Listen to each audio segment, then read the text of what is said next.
and also Andreas Rotter from the Hans Seidel Foundation. So without further ado, Matthias, the floor is yours. Let's go where no man has gone before. Thank you very much, Carsten. Hello and shalom. Also from my side and our side, on behalf of the Federation of German Industries and the German NewSpace Initiative. The NewSpace Initiative was set up at the end of last year, and we already have more than 50 members. 2/3 of them are NewSpace startups, and we are super excited to have this conversation and this second German-Israeli Space Forum today, again, together with our partner and with our friends from ELNET. Like Carsten said in his introduction, space, and especially new space, the commercialization of space, is a true disruptor not only for climate protection, for non-space industry and on Earth, but also for strategic applications. If we see and look what happens in Ukraine and this horrible war which is going on against Ukraine, we see the increasing strategic dimension and importance of space as well. And these three dimensions, climate, strategic, and the growing importance for the non-space economy and society as a whole, that's what we want to talk about today. And we have three, I think, very well staffed panels with great speakers where we want to get into details. And many ask us why Germany and Israel and why space. It's pretty easy because, first of all, we have a special relationship, a special and deep friendship, and the startup nation Israel on the one side, and Germany with its growing new space ecosystem are kind of a match in heaven. And that's something we want to bring together. We believe that international cooperation and cooperation between our two countries in space is a unique and huge opportunity.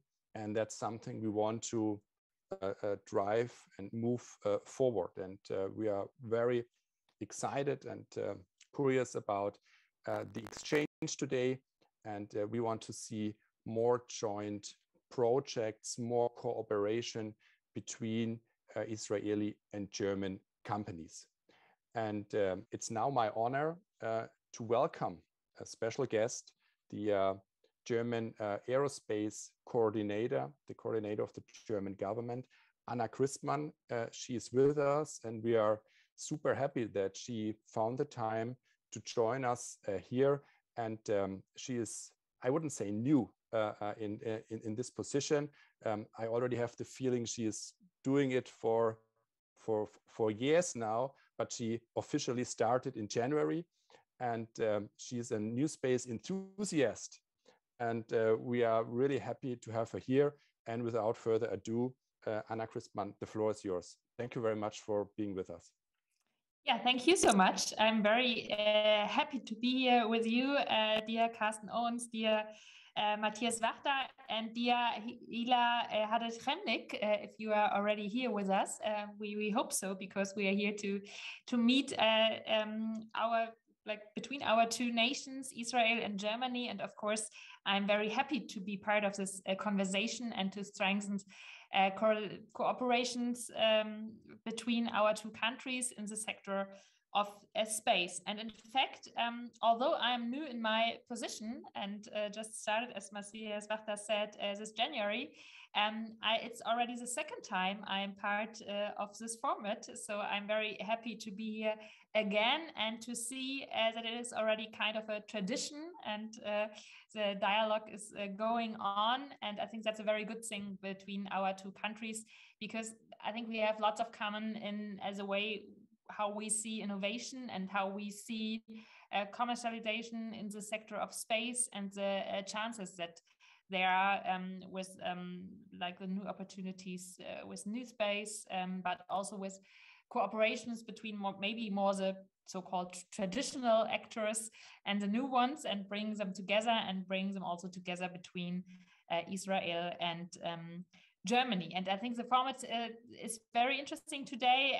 I've had a look at the panel discussions you are planning, space sustainability, space strategy, and cyber issues in space. I think very important topics.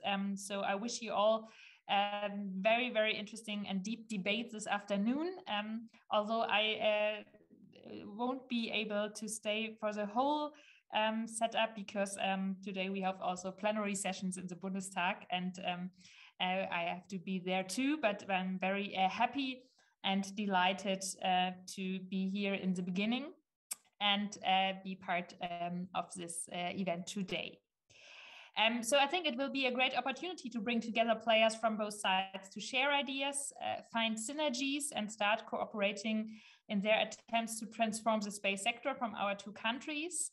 And I'm also glad to see among the participants today that we have representatives from the Israeli as well as from the German startup scene, but also, as I said, from the maybe more traditional stakeholders, because I think it's always important to bring both of them together. And as NewSpace plays an increasing role in both countries already, the potential for cooperation between these different players and that way a greater international impact for these young and innovative companies will certainly be one of the guiding themes today, I guess.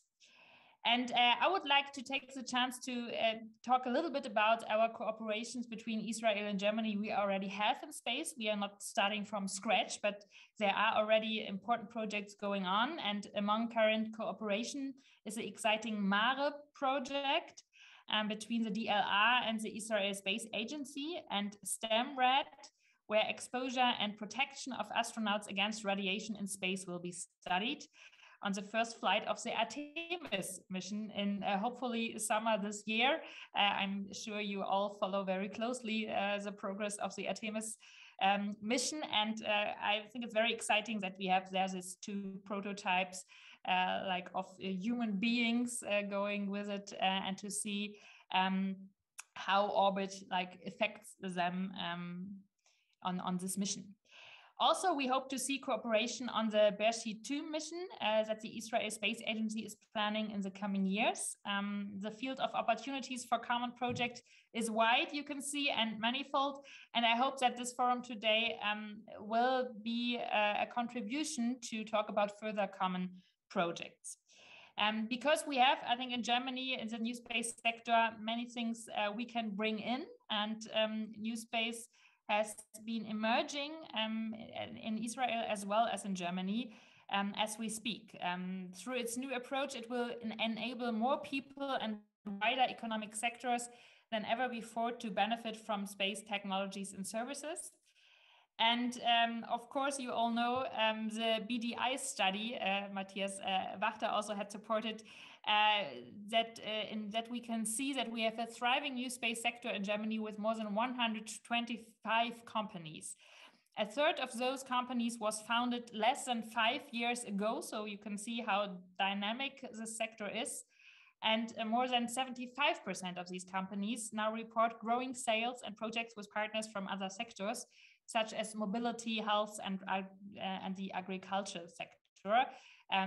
Especially the agriculture sector is in fact that the current war in Ukraine shows how important especially these applications are for securing our food sector and things like that, so that we really see a growing relevance of all these applications. And NewSpace offers a chance of a transition of exclusive and costly space-based technology and services for a few, mostly governmental institutions, to a commodity for the population and a large number of industry. And I think especially in who uses the data coming from satellites, coming from space, is still an issue that we could try to increase the usage of these data. And their international cooperations, I think, are very important to really get more access to the data, and it needs expertise, and it needs also funding to bring more actors to be able to use the data that satellites can provide. And I would also like to highlight, of course, the engagement of the BDI in this sector. And of course, Matthias Wachter is here with us and already told us about the NewSpace initiative that was started in December 2021. And I think this cross-sector industry initiative is very helpful to bring together new space startups, established space companies, associations, classic industry companies, and also the digital economy.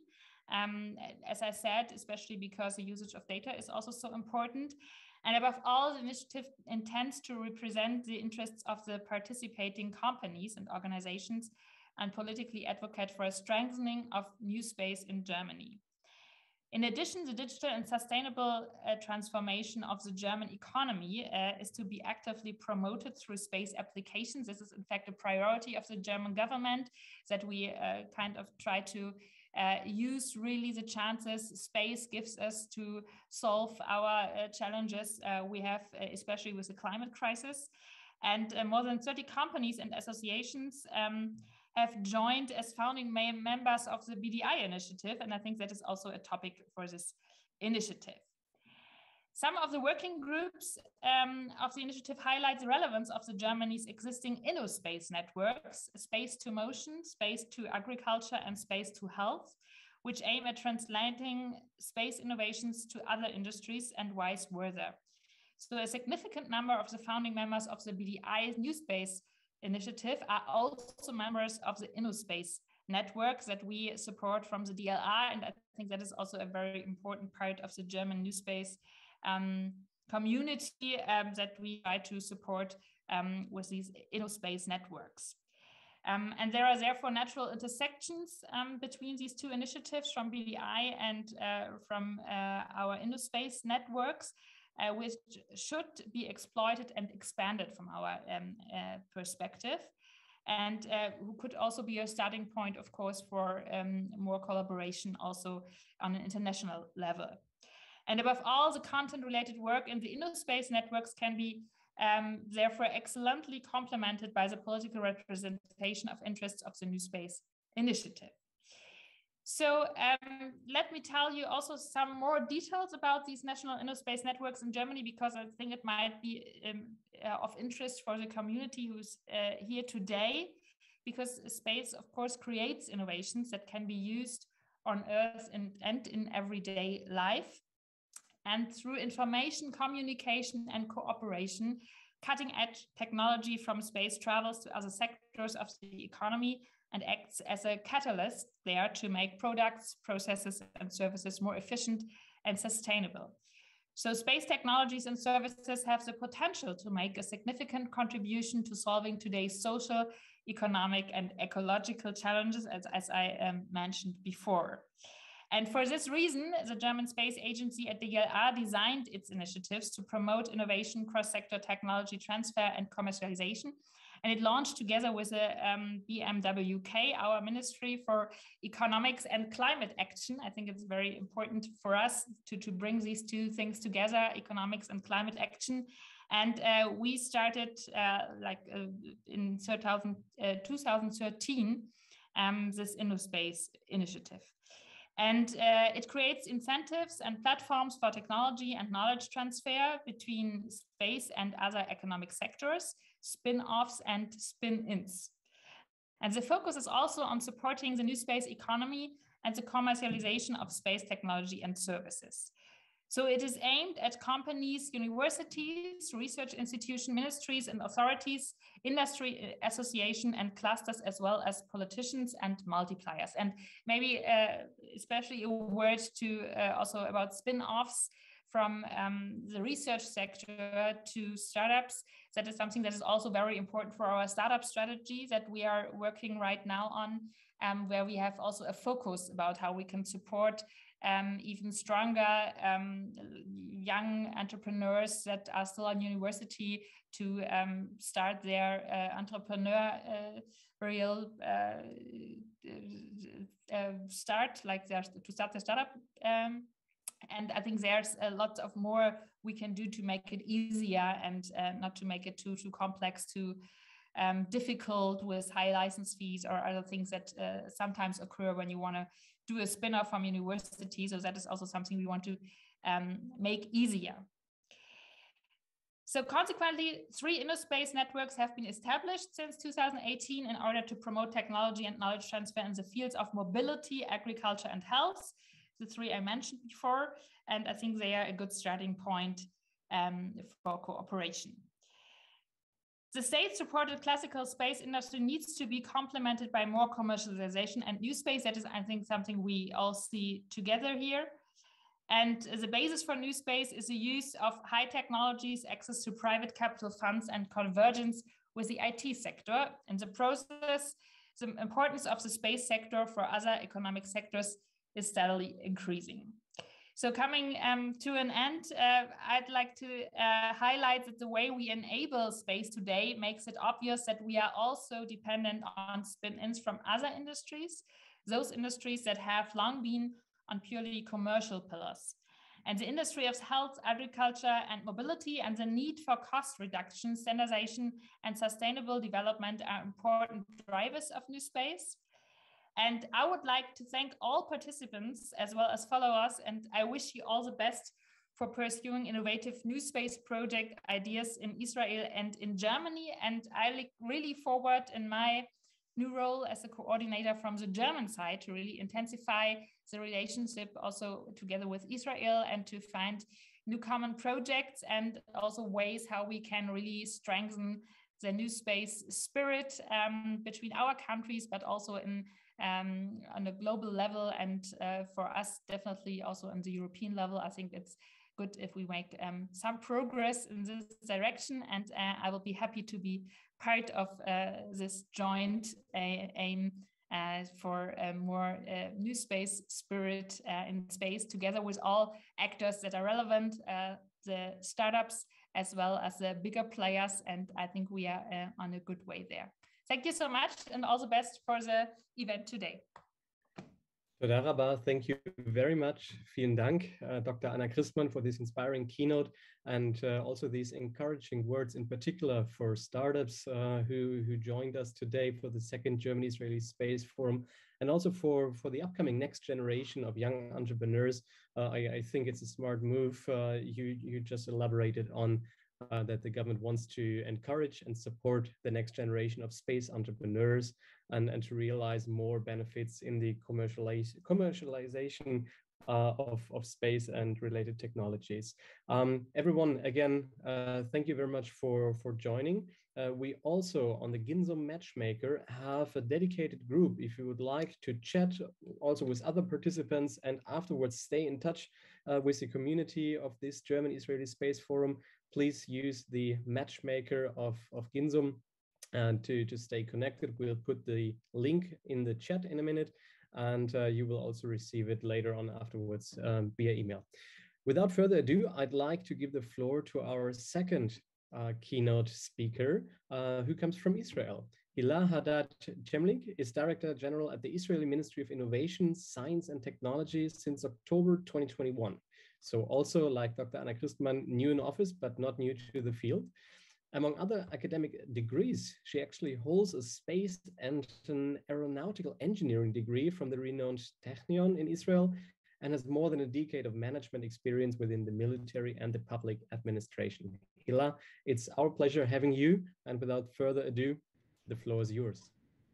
Thank you very much. So first of all, I want to say thank you, and I'm very honored to be speaking before this wonderful forum, both personally as an aerospace engineer and also in the name of the Ministry of Innovation, Science and Technology and the Israeli Space Agency, which is under my ministry. I also want to thank Dr. Christmann for a keynote right before me. I was having technical problems, but I was able to hear you, so it was very interesting. The state of Israel has a long history of cooperation and collaboration with the German, and especially in the world of science. It was a nice surprise for me entering the office. It's happening primarily because of the GIF Foundation, the German-Israel Foundation, which has also led along the way to several Nobel Prizes. And I'm trying these days to understand how we can use this great platform in collaborating in other aspects, and space is one of them. This year, we plan to set up and launch a strategic plan for the Israeli Space Agency. I should say that Israel, in the last 30 years of space, of dealing with space, was focused mainly on the defense side of space, and we are now thinking that the goal is to jumpstart the Israeli civilian space industry, talking about a new space, and set it up for a leading role in the Israeli tech ecosystem and in the worldwide space ecosystem. And now that we have a strategic plan and we understand what we want to do, we are growing. We have a few keys for in order to succeed in taking this plan to a way. We will be capitalize the strong connection like we have in Germany and like we have with other countries in space area and in others area, in order to do a very strong collaboration, an international collaboration, because we understand that in order to succeed in space, it's a key to do it. You cannot do it without international collaboration. So I will try to put up my my PowerPoint, and I hope I will go for it fast, because I'm sure that all of you are well known with space. And after that, we have a question, so I'll be happy to answer all of your questions. So I will share my screen. Oh, can I share it, or?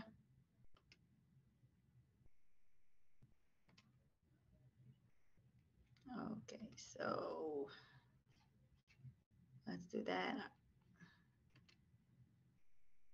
No, so I'm not going to share the PowerPoint. If there be a problem, I will skip it. Okay, so I will try.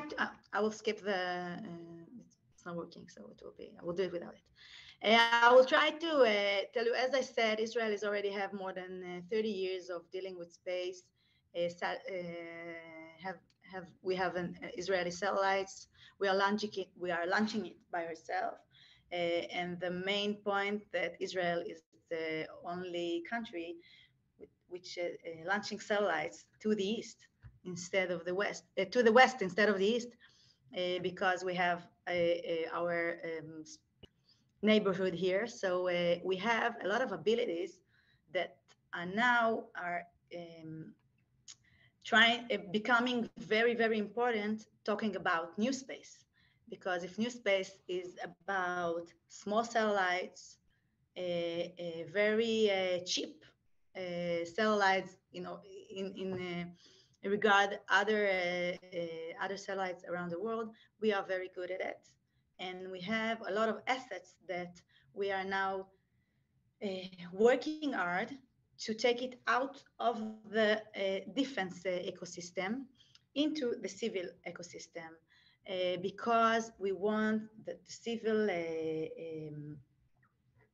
tech ecosystem in Israel will take these abilities and bring it into the other fields that now very interesting in Israel and in around the globe, like the climate change challenge that we need all of us together to deal with, and to understand how we do better to this planet. So we will need to have more Earth observations. We need to do it more accurately. We need to do it in more hyperspectral sensors in order to understand it deeper, and to understand and to have more tools in our toolkit in order to deal with the climate change, to mitigate it, and to try to make it happen slower. This is the first step. So the connection between climate and space is one of the major connections that we do, and we think that in our strategic plan, we are planning to build a satellite which have a hyperspectral sensor. Who will be mainly focused in giving us data to understand how to deal with the climate change. A second main issue with that we want to collaborate with the space is in the issue of agriculture. Israel these days doing a very big reform into the agriculture ministry. We are changing, practically we are changing all the way we have the budget of the agriculture ministry and the way we subsidize the agricultures. So we understand that we have to give them a different tool in order to do a lot more with less land and with less water. And in order to do that, we have to go to an accurate agriculture. And if you want it to be sustainable, it has to lean on space and on the ability to have data from space. You can do it with planes or with drones, but it will be very complicated. The logistic will be very hard, so it can be a temporary solution. But in order to make it a sustainable solution, it has to be depending on space observation and Earth observation from space. And speaking now about little satellites, cheap satellites that you can use it on the way you need it. And if you understand now that you need something, and you will understand in 3 years from now that you need something else, having said that, it's cheap enough, and it's easy to get the access to space using all the private company which are doing launches like SpaceX, Amazon. We understand that you can rely on space observation in your different solution for agriculture, let's say. So one of the major issues of the strategic plan is to collaborate with other ministries to let them understand what space has to offer them. A lot of the other ministries or the other tech divisions doesn't understand what the ability of space has to their area. How can it help them? And the Israel Space Agency doing a lot of work, like a roadshow, to let them understand what can you get using space abilities and space observations. And we believe in it, and we believe that we can make a lot of joint ventures with my other colleagues. So this is one of our aims in the strategic plan. The other aim is to, as I said, to make the space sector a major pillar in our high-tech ecosystem in Israel, which we wanted to grow. In order to do that, we think that the government role in this play is to give the access to space, because if you are a little startup and you have amazing idea, you probably will be not able to launch it by yourself. And as a country, we have the role to give you this access to space in order to give you an advantage on other ecosystems. And we're doing it by going to joint ventures with the private sector. We just did one now with the Axiom mission with Eitan Stiba, which was a private astronaut. And the mission was private, but through the mission, he did a lot of experiments that we paid for in order to take our ecosystem a step forward. And we think that this collaboration between the private sector, which has a lot of interest in space now and put a lot of money into this sector, and the partnership with the public sector will be the key to success in this area. The last thing that we work on the strategic plan is, as I said at the beginning, the international collaboration. Going out to space, there's no borders. The satellites doesn't understand which is Israel and which is Egypt, UAE or Europe. And working together, you can achieve a lot. And we think that in order to succeed in space, you have to do a lot of international collaboration. So our agency is working a lot, making this collaboration a lot more deeper, and doing collaboration with more states and with more countries. We are very happy to do it with the Abraham Accords countries. We see this as a chance to deep the connection between us and to the UAE and Bahrain and etc. We are very happy that space can be the bridge between the two countries. As I said, space is in space there is place for everyone, and we are very happy that this medium is the place where we really collaborate. That's for me. I'll be very happy to the question part and to hear your question. Thank you very much, Hilla.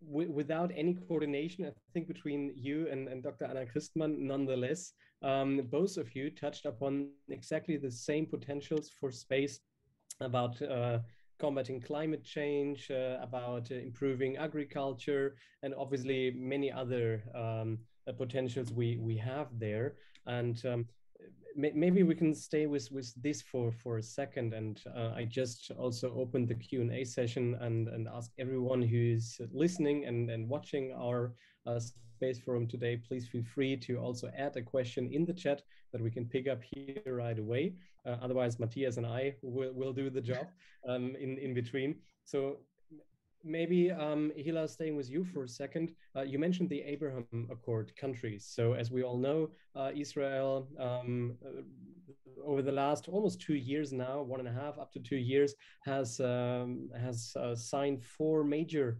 and groundbreaking agreements with Arab countries, the UAE, Bahrain, Sudan, and Morocco. So how does this impact actually your policies in space? Where do you see potential there? And which of those 4 countries is actually already like on a level that you say, okay, this gives us new room for new collaborations? Immediately after signing the Abraham Accords, the ministry and the space agencies signed an MOU with the counterparts in the UAE, which was very interested in doing collaboration with us in this area. We are already throughout the proposal for joint venture in academic researchers using space abilities. We mainly think that both of the countries are understanding the importance of space, having different assets in space, and bringing them together will take both countries forward. So we are collaborating with them. We are trying to collaborate in educational programs, because again, as I said, we want that the students in Israel and the kids in Israel will will learn STEM. Space is the best way to do it, because it's every kid. It's interesting for every kid, and doing it together with the UAE also bring into that we are in the same planet. It's the same planet that we're speaking about, and kids just understand that. They understand that we are all on the same planet. So it's a very pure way to let the kids understand what peace means and what working together means. So we think this is a good way to collaborate economically and educationally, but bringing this Abraham Accords into a real collaboration.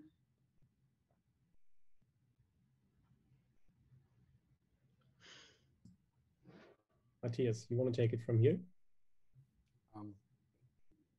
Just a brief question from my side to Dr. Anna Christmann. Hilla said the government's role should be to enable companies and startups access to space. Could that be something for Germany and the upcoming German space strategy as well? Yeah, I think it's already part of the German space strategy, so to say, because we are doing it already, I'd say. I mean, we had this really successful micro launcher competition where we have like real access to space via new forms of launchers that we try to push, and that are now quite successful so far in developing their startups. We have 3 German startups, as most of you know, that are developing micro launchers right now, and that could be, I think, an important part of providing access to space via new forms of launches for small satellites. And I think a second very important part is to make it easier to build satellites and less expensive. And that is why we invest right now in this small satellite initiative from the public side. That means we would like to push like satellite platforms that are easy to reproducible and like for industrialization of satellite production, so to say. And I think that is also an important part of giving easier access to space, to make it less expensive and to make it easier to produce satellites in a more industrial way. So these are 2 aspects where we are already working on that, and I think it's right. I would share that it is part of how the state can encourage new space activities. Cool. Thank you very much. Very well. Thinking about potentials of collaboration between Germany and Israel, among other things, something ELNET deals with for many years, and we are really happy to now work on this together, also with the BDI when it comes to space.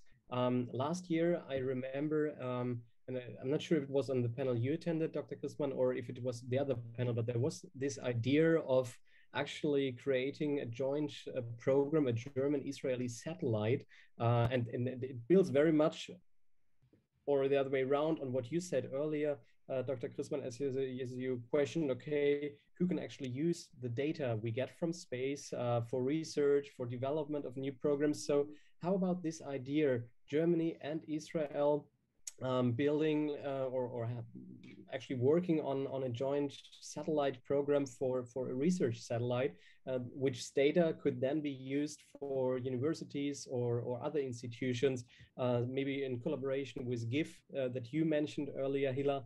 Wouldn't that be a good idea?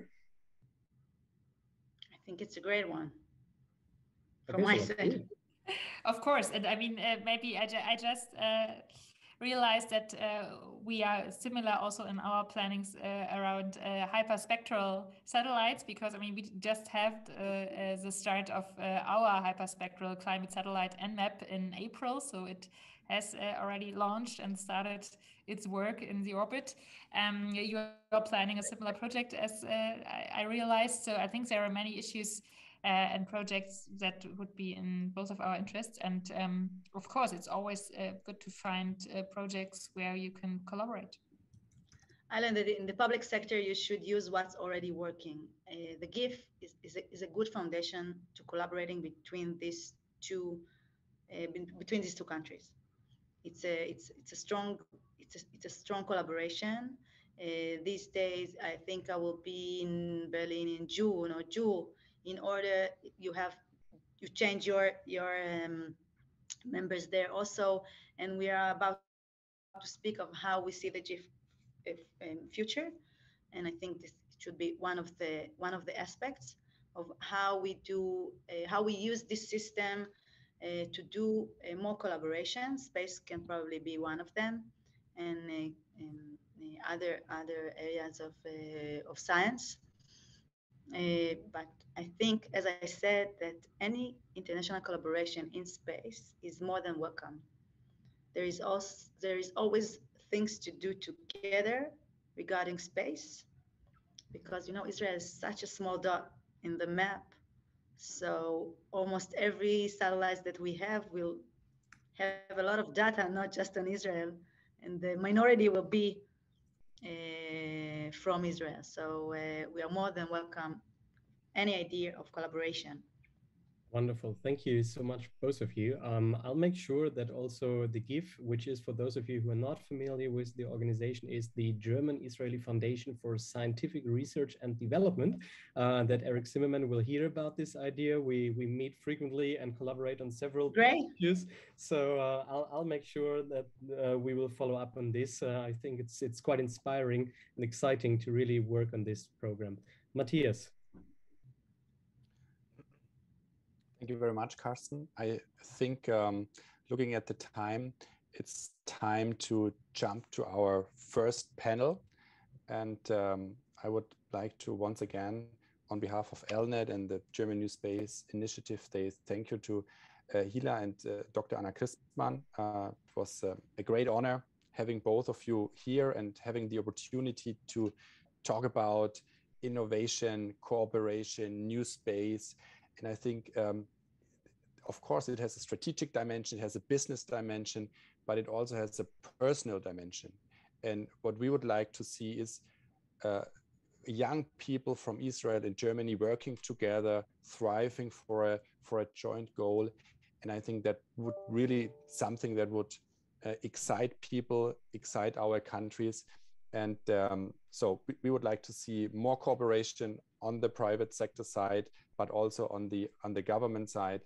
And if we could help to launch that today a bit, I think the second German-Israeli Space Forum was already a very big success. So once again, thank you to both of you, and hope to see you soon again. Thank you for having us here. Have a good afternoon. Thank you. Bye-bye. And now I have the honor to jump to our first panel about climate and sustainability. Hilla mentioned in her keynote that climate and space are there's a major connection between climate and space. And I would like to introduce our panelists for today and for the first panel. First, I would like to welcome Aravind. I hope I pronounced the last name correct. Ravichandran. I did my best. He is the director of strategy at Tomorrow.io. Then I would like to welcome Kristina Nikolaus. She is the co-founder and CEO of OKAPI Orbits. Kristina, it's great having you here. And last but not least, we are super happy that Niklas Nienass, a member of the European Parliament and a spokesperson for space for the Green Group in the European Parliament, is with us again because he also participated last year at the first German-Israeli Space Forum. So it's great having all of you here. And one brief question to the Rishi. I only see Kristina. Are Niklas and Aravind also with us? I'm here, but I can't start the camera. I don't know why. There's no panel for it or something. Okay, so now we see you. Here you are. Aravind is okay. No, Aravind is here, but we don't see Niklas, right?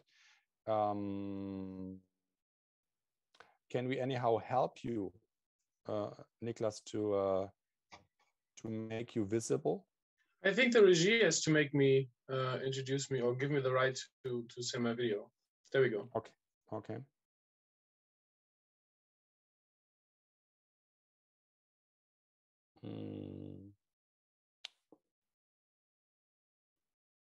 Okay, I would say we try to figure that out. We are working on it. And oh, here you are. It's great to see you. Nice background, by the way. Again, we've just learned how important space is for climate protection and for making our planet more sustainable. And I would like to ask you, Niklas, the first question. How do you see the potential of space for climate and climate protection? And what are you doing on the European level regarding that? I think it is essential that we have and that we use actually the data that we can retrieve from space for climate. And I think this has been a major trend also in the past. A lot of projects that have been launched, may it be the Copernicus program from the European Union, but also, of course, a lot of individual cases in which different satellites from different member states have actually launched in order to basically monitor better what exactly is going on the Earth. This is true for different, indicators such as the dryness of soil, the rise of the sea level, but also the amount of carbon dioxide or other greenhouse gas emissions in the atmosphere. And this is something that we need to continue to use. So there's, for example, what we work, and this goes hand in hand with policy, to be honest, because if you take one example, currently we're discussing in the European Parliament a file in which we try to reduce the amount of methane gases that we distribute to the atmosphere, which is a very potent greenhouse gas, as you all know. And so it's important to reduce that. But in order to reduce it and to know if our policies actually have an impact, we need to follow it up, and we need to control it, and we need to monitor it. So we need this possibility to measure something, and that's something that we can only do really good from space, and that's why we need different programs in order to monitor the methane level, but also, of course, other indicators. And I think it's very important that we have and that we use these technologies that we have at hand here. Okay, great. Thank you very much. Aravind, Tomorrow I/O is the world's first weather intelligence platform. How is that going to work? Well, to start with, weather intelligence, let's define that, right? So we all used to weather forecast every day, seeing that on our mobile phones, seeing that on TV. So weather is something that's part of our daily life. So that's weather forecasting. So what Tomorrow I/O is building and what our platform does is it provides weather intelligence, which is powered by space. Of course, 80% of data that's used for weather forecasts comes from space, right? So weather intelligence is basically converting weather forecasts, which is a data point, into an information that an individual or a company or a government can make sense of, which is very important, right? Because if wind coming from the northeast at 100 km/h does not mean anything, right? If you're a construction company, or there is a 20% possibility of extreme flooding event, does not mean anything if you're a local city council. You need to know exactly what's coming in a context that you can understand, but also provide that in a way that is useful for whoever is using it. So that's kind of what Tomorrow is focusing on. That's our software side, and we are a vertically integrated company, which means that we are collecting the data. We're going to be launching satellites starting end of this year, the world's first commercial multi-sensor constellation, which is a combination of active radar and sounder satellites. We'll be launching that starting this year, which is going to power weather intelligence for everyone everywhere, which is not the case today. And given the era of climate change that we're living in, that's something that we believe that we need to work on, and that's what we took on as a challenge to work on. Okay, great. All right, thank you very much. Kristina, we've heard from Anna Christmann that small satellites produce more and more data, which opens up new business opportunities and new applications. But what about all these increasing numbers of satellites up there? Is that good? Are there challenges, and how are you dealing with that, or what is OKAPI doing regarding that? Yeah, so first of all, I think it's a great opportunity for us that we have more assets in space, which can help us to monitor floodings, weather, and all this use case, which are important for the sustainability of our Earth. But especially in the last decade, we have seen that with the new space era, where we see more and more commercial small satellites being launched and more to be, which are announced to launch, that we are facing a more and more crowded environment there. And we, on the other side, have leftovers from the decades of space where we used it. So rockets, the upper stages, all satellites, which endangered these assets, which are so crucial for our sustainability. And we at OKAPI have faced this issue and developed the space traffic management software, which basically maps all objects in space and sets them into a relation to a space-based object, which might be a satellite or a rocket, and analyze potential collisions between them. Because what's crucial about our sustainability in orbit is that once something collides, this has a crucial effect, the so-called Kessler syndrome, where we have an increasing number of objects collide with each other and emit this debris clouds. And we give a tool to preserve the orbits and to keep this crucial infrastructure for tomorrow's generations with our software solution. Super interesting and exciting. Thank you very much. Niklas, talking a little bit more about space debris. Are these software-based solutions like the one OKAPI is offering, is that enough to address that issue? So first of all, thank you very much for bringing us together, by the way, but also for doing this very important job, because I think it's good to see that that it's not just the institution, but really everybody in the sector is thinking about this big problem that we have with sustainability in space, which is something that I think we have to also explain a little bit to people who are not know so much about the space sector. But basically, there's this huge discussion also about sustainability, even though we don't have climate change in space.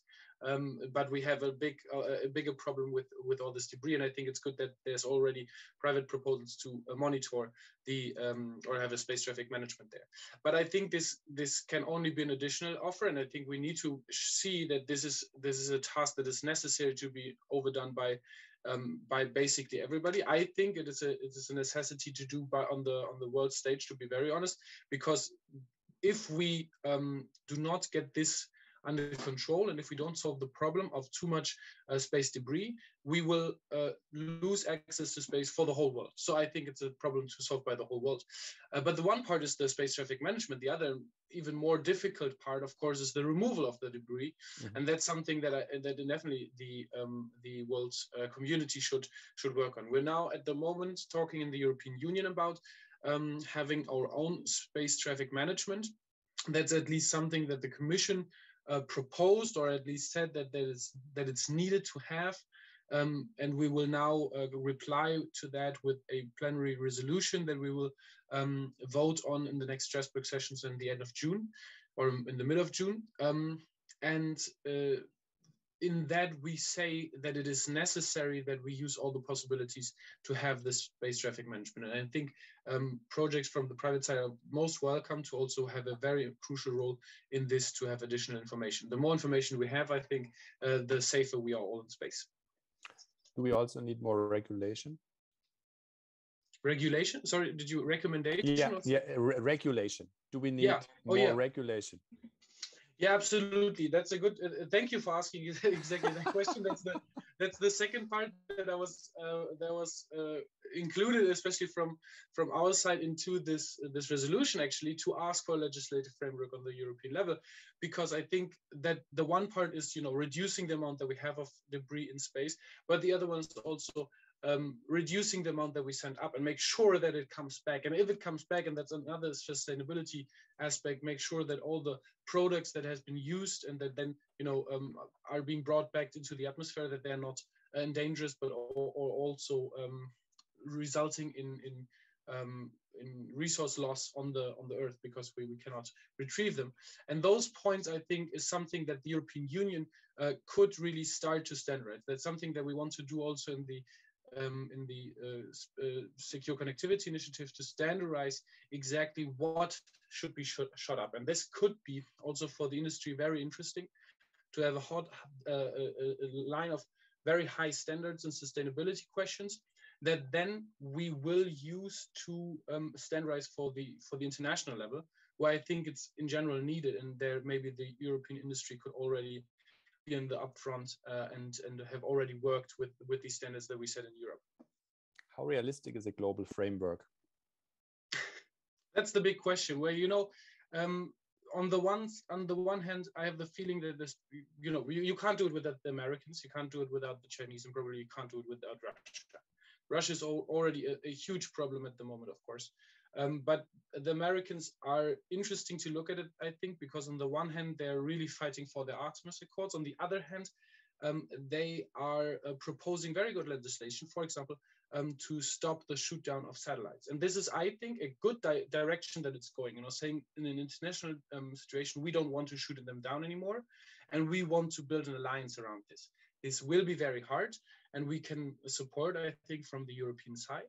But we will have to see how open the other partners are for bigger talks, for more in-depth talks about repercussions that will also, of course, affect their industry, etc. Okay, Aravind, we talked about private sector solutions and innovative approaches. Do you see an opportunity for, let's say, working together with German companies from your side? And if so, what would you like to see? Sure. So Tomorrow is a company that's is based in Israel and in the US.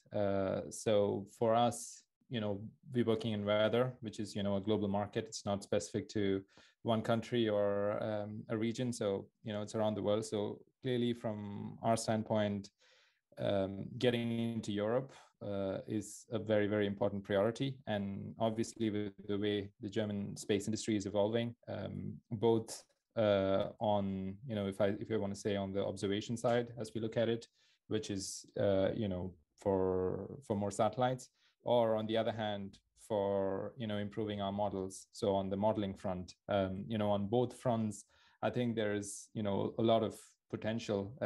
Also, I think in a way, the commercial weather industry is just getting started. There are a couple of companies in Germany we've already started discussing with, Exovision, which is a company that's also working on, weather solution.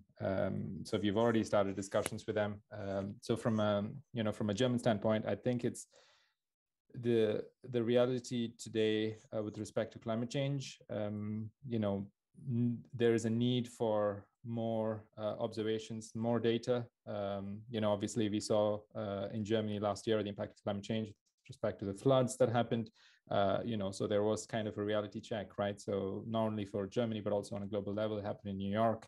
And, again, unfortunately, it seems like it is only going to continue. So the more we collaborate, not only for manufacturing satellites, but also for, improving the weather models around the world, there's also, possible collaboration for, how do we disseminate the messages to people, right? So having a technology in place is one thing, but then, getting the technology with information in the right form to the right people at the right context is another thing. You won't send the same message or a flood evacuation message to a city council as you would to an industry, right? So for the preparation time between them is very different. So, collaboration can be from everywhere, from manufacturing of satellites to making the models to then converting that into information. So yeah, we see potential across all the three kind of categories of our value chain.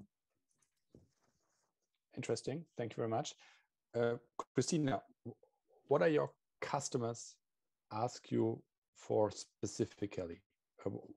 What customers do you have, and what are you doing for them exactly? Yeah, so we have at the moment mostly commercial satellite operators, and we offer service for the whole life cycle of satellite. So this started off with helping them to secure the certifications, to help them to be compliant with existing guidelines, which are not regulatory bounding or laws at the moment in most of the European countries. This is the one part. Then we also have to simulate satellite constellations, which are making a higher share every year. Satellites who are launched in bigger constellations of 20, 50, up to 100 satellites. Here we simulate the whole mission and help the satellite operators to find the right propulsion system, the right operation mode, the right planning, how to maximize, for example, taking pictures of Earth or monitoring heat of Earth, to maximize this with the optimized maneuver planning. And then in the end, we also secure that they deorbit in time, so that they move their satellite to graveyard orbit, or they plan a proper re-entry, which does not influence people on Earth. So what does this mean? For example, some parts of bigger satellites, they don't burn up once they enter the Earth atmosphere, so they have to be re-entered over an ocean. And here we help to simulate and to calculate when they have to do this. So it's a whole integration over the lifetime. And we see especially that due to the European structure in the last years, that some countries have their own laws, their national guidelines, which are not fitting really to each other, especially in the European level, that this becomes a crucial point for commercial players, as they're not in the politics that much involved. They don't have the competences, and this is super diverse. So we see that there's important thing we have to tackle. So I think, Niklas, you brought up the right topic here. We really need, especially for the sustainability part, an interaction between commercial players, the politics, and the whole society. Because I think sustainability is not a sexy business model for commercial players, because they're driven by really ambitious commercial goals, maximizing revenue, minimizing downtimes of their services. And sustainability, this helps employers, so team members, to say, okay, this nice employer, to do something about sustainability, but it's not sexy business-wise. That's why we need to preserve this common good of space. As an infrastructure, we also need a governmental effort, which helps to really leverage and kickstart this commercial industry, which has solutions already, like Tomorrow.io, or as we or other NewSpace companies have. So I think there's three about this topic. What would you like to see, Kristina, the government and the European Commission or the European Union to do? Do they need to do more? Are you already working with them as well? Hilla, in her keynote, also mentioned the important role of the government as a customer. Is it enough? What's going on here right now? I think from my point of view, it's important that we start now. And as I believe a European solution is very hard to achieve, I think it's more about certain countries taking a leadership role here and saying, okay, we have something binding, we set a best practice, an example, and then we can take other countries with us to talk about, then when we have a couple of best practices or use cases, to find the best solution which fits everyone. And I think waiting for the worldwide solution, we have the problem now. Satellite operators now face the issue that they have interferences with Starlink satellites, with Kuiper satellites soon, with space debris. And we can't wait, because once we have like 2 or 3 collisions, there's no way about active debris removal. There we're kind of locked in here. So I think it's really about the timing. And I would love to see that countries take the leadership role, implement guidelines which help us to preserve this and have a sustainability focus, for example, deorbiting. And I don't think it's about how much we send up, more like, are we going to use them safe and efficiently? Because we have a lot of cars on Earth and we're kind of, this works out. And I think this will apply for space as well. So yeah, and I think anchor customers, sure, sustainability, as I said, is not sexy for commercial players. We, for our case, focus strongly on the commercial benefits, but the government has also to take a leading role to implement a common understanding between players. Niklas, does that sound like music in your ears? Leading role for the government and making sustainability sexy? In a certain way, it does. No, of course. I mean, we have been in contact with the industry as well previously, and so I think it's good to see that we're all going in a similar direction, and that we're all working for the same goal. And I think this is really good to see that then the ideas that we have in Parliament also are reciprocated by the industry and by the commercial actors and everybody, to just look at it and see, yeah, that could be a good solution. But of course, time is of the essence, as Kristina said, and I think we need to hurry up, and that's why we're really trying to build up some pressure in the European Union. I agree. On the one hand, it takes a little bit longer on the European level, of course, the legislation. On the other hand, I have to say, if we now wait for 27 member states to all produce their own legislation, and then, as you mentioned already, there are a lot of differences in the legislation that then have different meanings for the competitors in the European market. It makes it, I think, more of a hindering than a support for the commercial or for the industry. And so therefore, and then in the end, we would still have to harmonize it, because, as you know, the European treaties say very clearly that everything that has to do with the single market should be harmonized as good as possible. And so therefore, we would end up anyway in the end as a European legislation. So let's start with it, and I think we need to pressurize, and it would be, I would love to see support for it from everybody who believes in it. So please use your lobbying power that you have. But also, I think it could be interesting, and since we're here for the German-Israeli Space Forum, it could be also interesting to have Israel also coming to these talks from the start, because why not? When we are in the moment in talking about standardization, why not already take this chance and maybe get engaged in the talks and bring forward some ideas and maybe share some similar results that we can then advocate for on the international level and that we can use very early on. Mm-hmm. So Niklas, did I get that right? So you are opposing German space law, right? I'm not opposing it. I'm just saying we have waited long enough, and I think it makes more sense to just have a European one. I think it would make more sense if we use there's a lot of very good people working in the ministry for a longer time now on this legislation. There's always been problems. The same is true for France, for example. And I think let's shift a little bit and focus more in dialogue, which has been happening anyway between Germany and France, and focus a little bit more on this dialogue together with the Commission, together with the European Parliament and the other member states, to see in which direction we want to go as Europe. And then we could be leading the world in standardization, in question of legislation, and in so much more, and really elevate the industry that we have in Europe and help it grow and help it be world's first. Okay.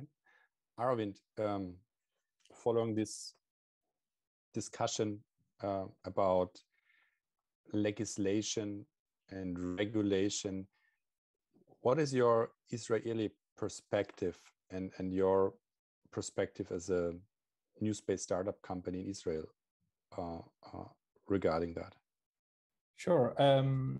From our standpoint, we are essentially a software company trying to go to space, right? So for us, exploring the status quo has been pretty new in terms of there have been some surprises in terms of what is allowed and what's not allowed.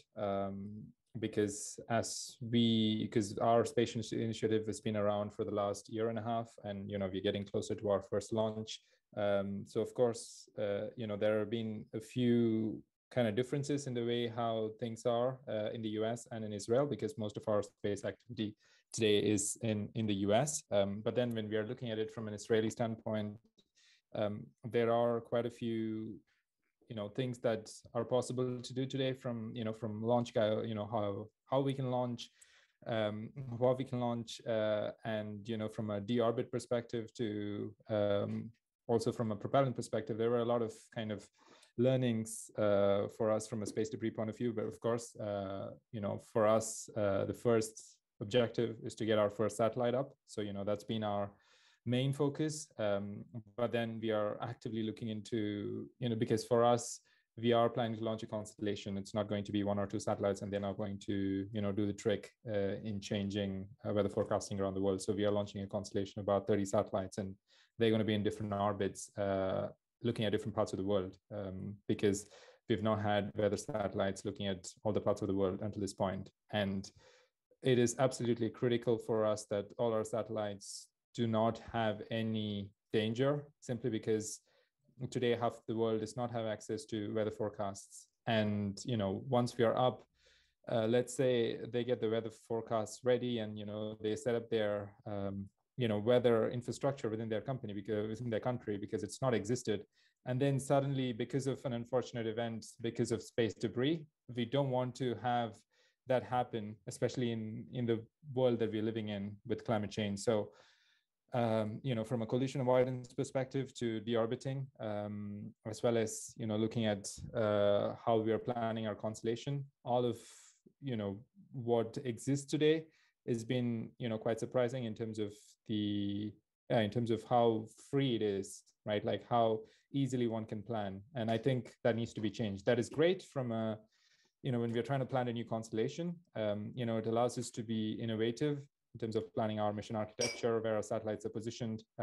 But then I think there needs to be not only regulation, but also standards as well from an industry standpoint, globally as an industry. And I guess this is also a role for Europe and Germany to play, is to be that part of the world that has essential regulations, not that doesn't inhibit and kind of stop people from innovating, but allows them to provides them an incentive really to come and develop a sustainable constellation, as opposed to just being attractive for planning constellation. We don't want that future where anybody can come, start a company, launch anything into space, and it's happened a couple of times in the past, and I don't think we need to have that. Especially that's something to keep in mind, as both Israel and Germany and countries around the world are looking at making it easy for space companies to exist. I think that's one catch that we need to keep in mind.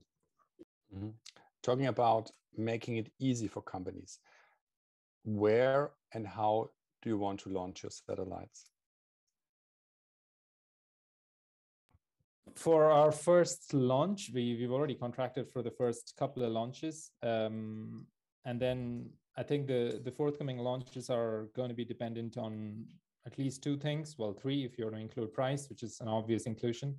But apart from price, it's going to be, the final architecture of the constellation is being finalized, but then it's also going to be, derived from demand, because there are parts of the world that are, that are not as critical for weather forecasts, because they are, very covered from a ground infrastructure point of view, like a lot of Europe, a lot of the US.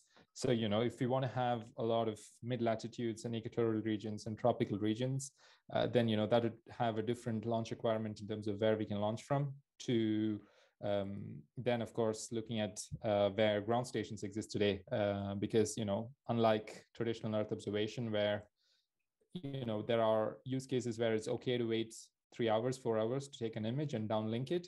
With weather, 3 hours means the cyclone is passed and, flooding has happened. So, the architecture of our constellation also depends on where ground stations are today and the ground infrastructure and how it's going to develop. So we are tracking all of these things together. But yeah, to answer your question, we only decided on the first 2 launches for now. We haven't finalized the plans for the other launches. And certainly we are open to having kind of a global infrastructure that allows us to launch, especially like I mentioned, because of our requirements for our satellites to be positioned in polar orbits, in mid latitudes, in tropicals, and in the southern hemisphere as well. So it's important to have launch capacity everywhere. I guess from a German point of view, I think it's important to look at like polar altitudes, polar orbits, for instance. Mm-hmm. Anna Christmann mentioned the German micro launcher competition, which was and is very successful. So we have 3 very innovative NewSpace launcher companies who are coming online next year. So would that be an option for, let's say, collaboration, that you are launching your satellites with one of these companies and maybe even from EU territory? Yeah, for at least for the first couple of launches, I guess we would probably be doing that from the US, simply because of our first contract with the US Air Force that we have ongoing. But then for forthcoming launches, because it's also a constellation and because part of our satellites are going to be smaller satellites, almost CubeSats compared to other ones, our rate of replenishment is going to be very high going forward. So we've already had discussions with a couple of them in the past, looked at what their roadmap is, what kind of pricing and flexibility and basically their offering is. Is it just, are they looking only at launch? Or are they also looking at space tugs? All of that are very important, going back to what I mentioned about how our architecture is designed. So we are in discussions with them, and, it's definitely on the cards, especially as we look at transitioning a lot of our work from most of what's done in the US today to also Israel, so that, we kind of have capabilities on kind of both sides of the pond, really, helping us to manufacture from and launch in one place and in one region, and then have that on the other side as well. So yeah, it's definitely on the cards. Okay, I mean, that would be super exciting. US and Israeli company working together with German or European NewSpace launchers and launching out of continental Europe. I think that that sounds like music to my ears. Niklas, talking a little bit about launchers, how can we make them more sustainable? That's a good question, isn't it? No, I think that I mean there are probably a lot of technical solutions for it. I mean, one part, of course, with the sustainability is the reusability of it. Also, the question of what kind of fuel do we use, and so on and so forth.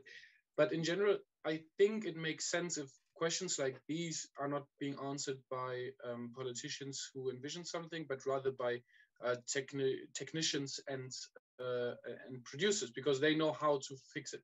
What I think our solution or my part in this is to set the right standards, to say this is the amount of sustainability we want, and you find the solution for it, and then you get the benefit for it. For example, having the first launcher that we use for the next constellation or something like that, or having bigger contracts. So I think that what we saw so far in the competitions is something that is really interesting, and an interesting model that then could be followed up with also contracts to win, and to say, those are the sustainability standards that we want to fulfill. We can gradually add them up maybe, and then we want to see the solutions from industry, because I think this really harnesses innovation in also multiple fields. So even if you don't directly win the contract, maybe you found out something very great that you can then sell to others in the process. Do you think, Niklas, launching in EU continental Europe is part of the solution, because it would, let's say, reduce the distances of how and where rockets and satellites would have to be transported to? The logistics would be easier, the distances, and therefore the CO2 footprint would be lower. So would that be part of the solution and a drive for more sustainability in the launcher segment? Yeah, absolutely. I mean, this is also, or at least it's very interesting to look at it, because we can reduce the amount of transport carbon transport on the Earth, and therefore the carbon dioxide emission also in this process already. That should be incalculated as well. But and for that, you know, we're looking especially for the smaller and micro launches, because they could offer this service. But then it's the question whether they fit to the part of constellation that we're building, or companies are building at the moment. And the biggest question is still, where would that launching site in continental Europe be? We have some, some starting positions in mind, but none of them are really feasible. Some of them are not in Europe, are in Europe, but not in the EU. And so we also want to protect our citizens. If something goes wrong, we need a lot of space where rockets can fall down if the worst happens, and so that nobody gets hurt and everything. So I think this is a long process in which we should look in every direction, to be honest, because also here I think it's not wise to say we will definitely do this and not look in the other directions. Because then we might miss the best solution. And I'm very happy to see that there are different proposals from industry, especially to look and have different solutions, being it starting with an airport, with an airplane, and flying it then later, or starting the rocket later in the air, or using sea-based platforms, or using very remote places. So I think there's a lot of looking at what's possible, and I think we should support it, but not pick a side, at least not at this stage, because at least for me, it's not yet feasible which is the best solution. Okay, sounds good. Competition, I think, is needed, and more competition is better. We have 2 or 3 more minutes left. So I would like to ask the audience, are there any questions you would like to ask our 3 great participants on the panel? So if so, put it in the chat. I'm checking.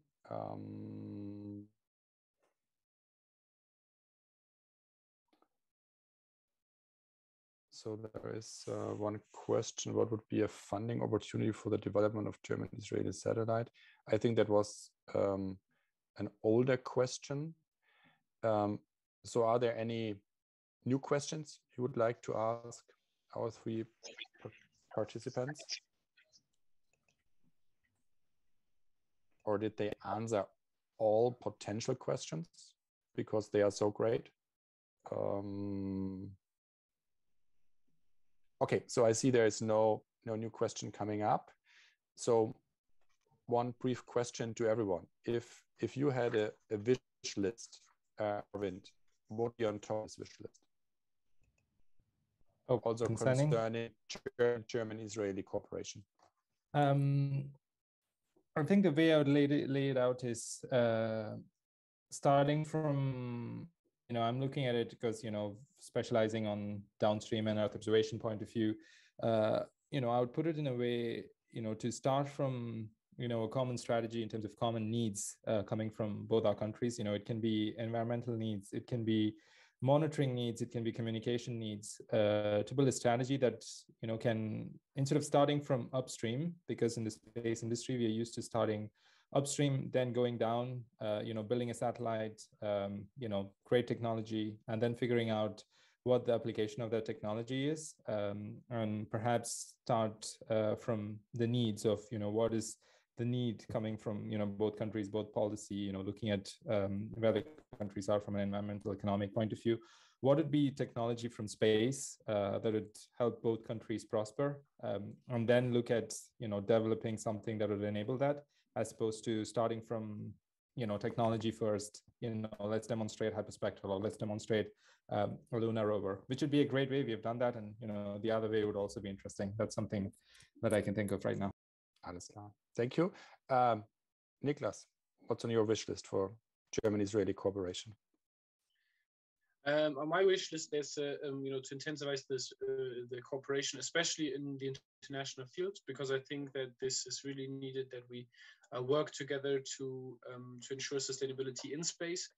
meaning reduction of the space debris as a prime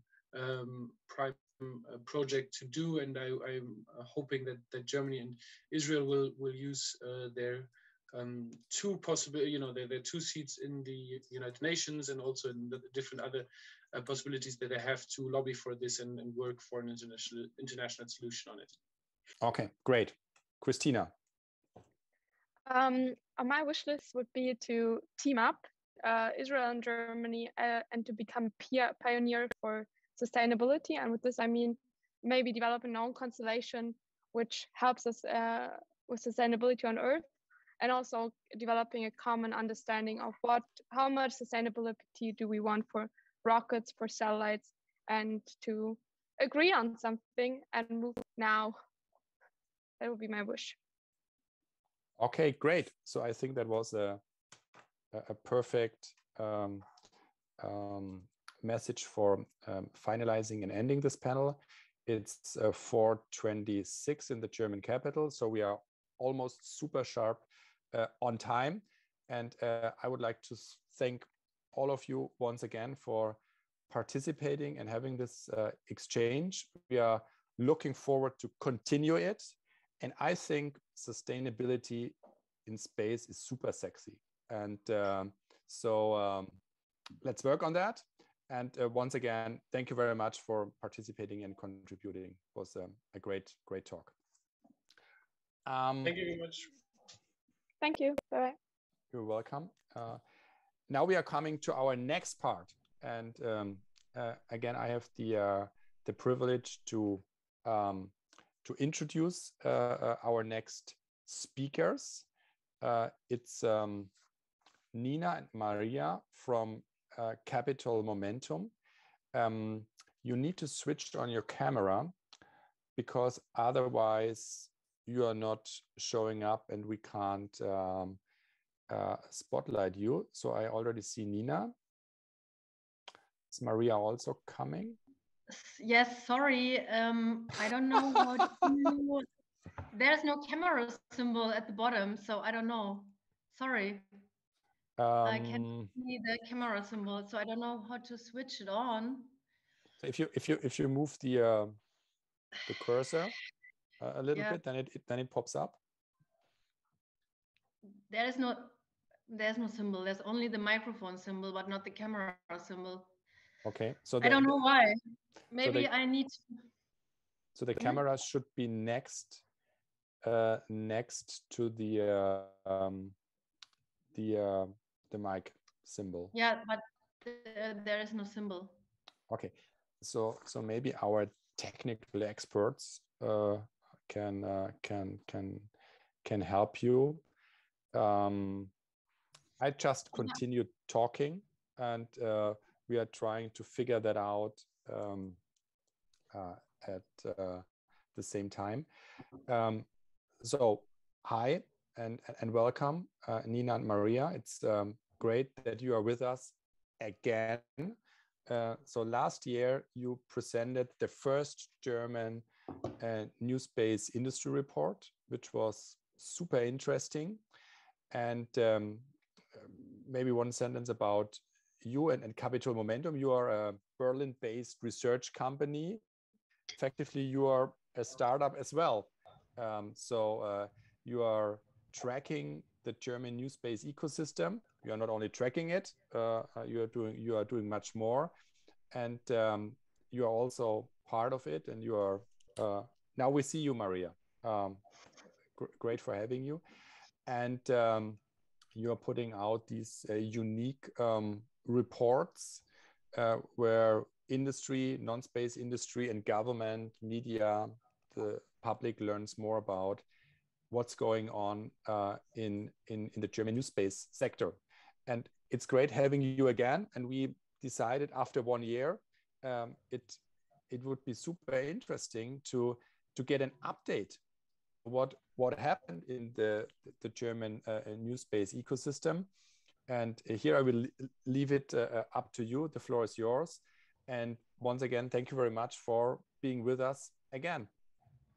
Yeah, thank you. I will share my screen for you. One moment.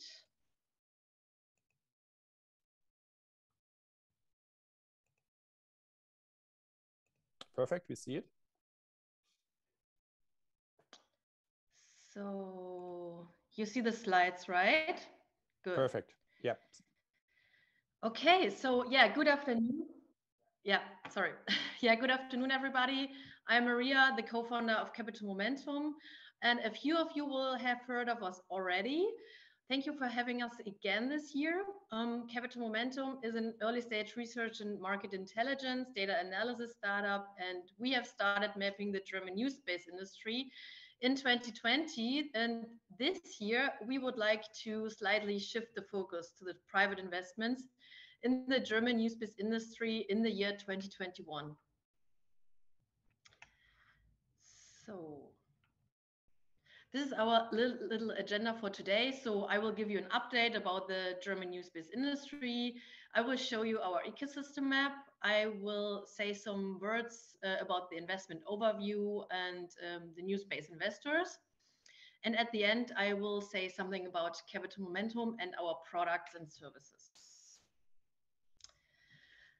So for 2021, we extended our scope to 125 German companies, which is an increase of 36% year over year. And of these companies, 59 follow mainly a hardware technology focus, and the business model of 66 companies predominantly involved software. 55% of the businesses operate in the upstream value chain segments. For example, the micro launcher High Impulse, the satellite manufacturer Reflex, or satellite propulsion manufacturer Morpheus. 39% of the businesses can be attributed to the downstream segments, for example, Mynaric or LiveEO, and 6% were classified in other, which encompasses predominantly consulting services in relation to space, engineering, project management, R&D or defense. For example, BHO Legal or BSpace. For 2021, we wanted to look at the industry from a slightly different angle in greater detail, the private investment side. So 2021 was marked by a blistering pace of investments, with angels and VC firms breaking records across the board. German NewSpace companies have attracted 66 investors, and there are 44 Germany-based ones. The most active VC firm closed 4 German NewSpace deals in 2021. In 2021, our research indicates that there are nearly 4,000 people currently working in our 125 German NewSpace companies, which is an increase of nearly 60% compared to 2020. We also found 800 open job positions at year end, which is an increase of more than 160% year over year, and which is expressing the demand for skilled workforce to scale up the business activity, and what is clearly driven by venture capital. 75% of the demand for workforce came from German space hardware companies. Industry revenue 2019 grew about 24%, and the average company is 7.6 years old. As you can see, or as can be seen in the chart on the right side, more than 50% of the companies were founded in less than 6 years ago. We would like to draw your attention to our German NewSpace ecosystem map, depicting German NewSpace companies along the value chain. Please note that this map is non-exhaustive and will be frequently updated. We use this map to segment our in-scope companies according to the buckets, and therefore dropped the approach of using Seraphim's space tech map.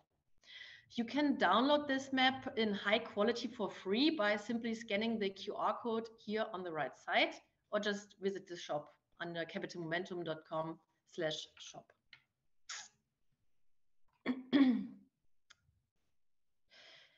In 2021 saw new records in terms of the combined deal value of disclosed transactions and in terms of overall deal count. So the disclosed combined deal volume of nearly 400 million euros, which is an increase of 30% from 2020. was invested into 9 German NewSpace companies in 2021. And as the volume of 14 deals remained undisclosed, the 400 million euros is just the bare minimum or visible tip of the iceberg, so to speak. The overall deal count as per our research was 23 deals, which is an increase of 229% year over year. From 2019 until 2021, the minimum investment in the German NewSpace ecosystem approached the 1 billion euros mark in 36 deals. Most of the deals were financed by venture capital with 70% in 2021, and the majority of the capital rounds were at seed stages with 39%, followed by Series A's with 26%. Compared to the funding rounds over the past 2 years, a shift from seed to Series A and B and even later stage funding deals in 2021 was recorded. Accounting for nearly 60% of all deals and resembling the maturation of the German NewSpace markets. This trend was substantiated by an increased involvement of long-established corporate non-space industry investors, such as Porsche, Daimler, Miele, or Swarovski, and what is expressing a demand for innovative and cost-effective business solutions from high-growth companies to expand into the German space tech markets. These charts show the distribution of private capital deployment into the 2 value chain segments, upstream and downstream. And whereas upstream businesses received historically the majority of private investments in terms of both deal magnitude and deal frequency, the downstream investments notably shifted up to 25% of the disclosed deal volume from a 0.03% stake in 2020. While 2020, private capital deployment predominantly went into the hardware-dominated German upstream markets, largely software-focused downstream investments spiked to 25% of the disclosed deal volume for 2021. The downstream companies secured considerable funding in 2021 with an increased deal activity and volume compared to years past, and this substantiated our thesis of an increasingly growing downstream market in Germany.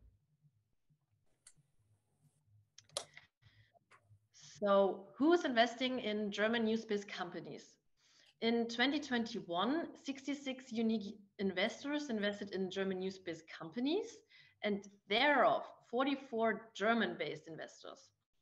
The majority of them were venture capitalists with 55% and angels with 32%. The bar chart on the left side also shows an increased number of international investors in 2021 with an increase of 120% year over year. And who are looking for sizable returns and arming the emerging ecosystem with fresh capital. So what does this mean? A greater proportion of the funds come from outside of Germany, and this enables higher deal volumes to finance deep tech products, and it also speaks of quality of the products. As per our ecosystem map, we distinguish between 3 main markets: space infrastructure, signal distribution, and satellite data applications. It was a ferociously busy year for investments in space infrastructure with 295 million euros invested, which is more than 280% greater than the prior record set in 2020, and most of which went into companies operating in the launch and satellite subsystems markets, but surprisingly also robotics secured significant backing in 2021. Looking to the signal distribution markets, most of the investment money went into Earth observation with 67%. And in terms of satellite data applications, data analytics and insights companies secured most of the funding with 80%. So Capital Momentum was founded by me and my co-founder Nienass, and both of us gained substantial experience in finance, accounting, and investments at Big Four companies in the past years. And for 2 years now, we are applying our skill set to the NewSpace industry. So this is a short overview of our products and services. I've already showed you the German NewSpace ecosystem map, which you can download by scanning the QR code here at the bottom. And if you're, for example, looking for investors, we have a NewSpace investors database, which you can also download by scanning the QR code. And we are providing market access and services based on our industry data for investors, for startups, and other stakeholders worldwide. So yes, if you need reliable NewSpace industry data or specific analysis, just don't hesitate to reach out to us.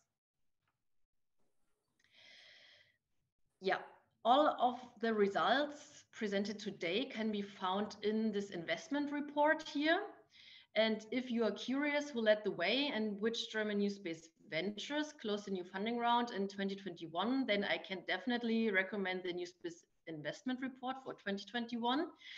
The report provides a space investment overview, a space investor analysis, funding deal tables, and an analyst note. And you can also download it by scanning the QR code.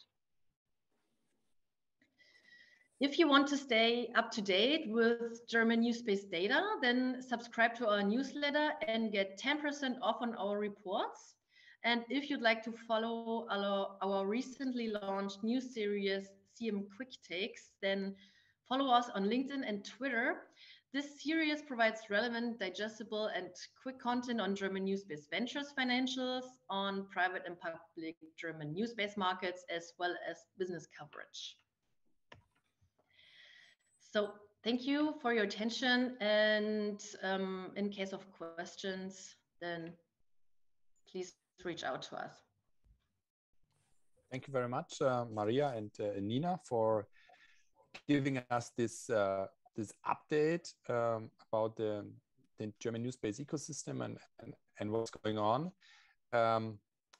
I'm looking into the chat now. Are there any questions from the audience for Nina and Maria at that point?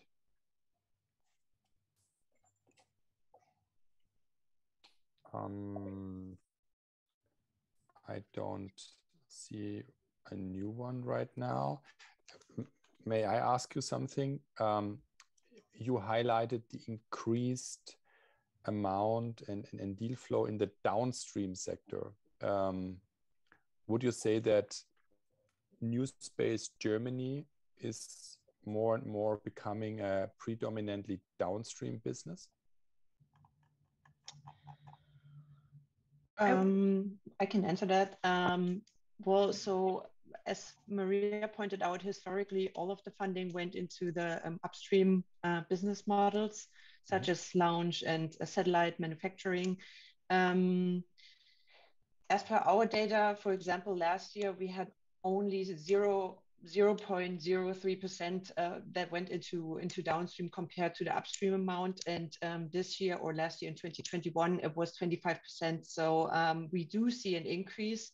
It's not yet that we would say it's an increasingly downstream focused industry yet, but we definitely see a positive development also with higher or slowly growing funding amounts and more venture capital financing in these business models. Mm-hmm. Thank you very much. If I would ask you to do a prediction how the German NewSpace ecosystem will look like, let's say in 10 years, what would you say? In 10 years, so we are hoping that most of the companies stay in business and develop their products, finding new customers also from the non-space industry. this is a huge market for all of the downstream businesses. So we definitely would expect a lot of development towards that direction. We also would think that we may see more IPOs or exits in 10 years, definitely.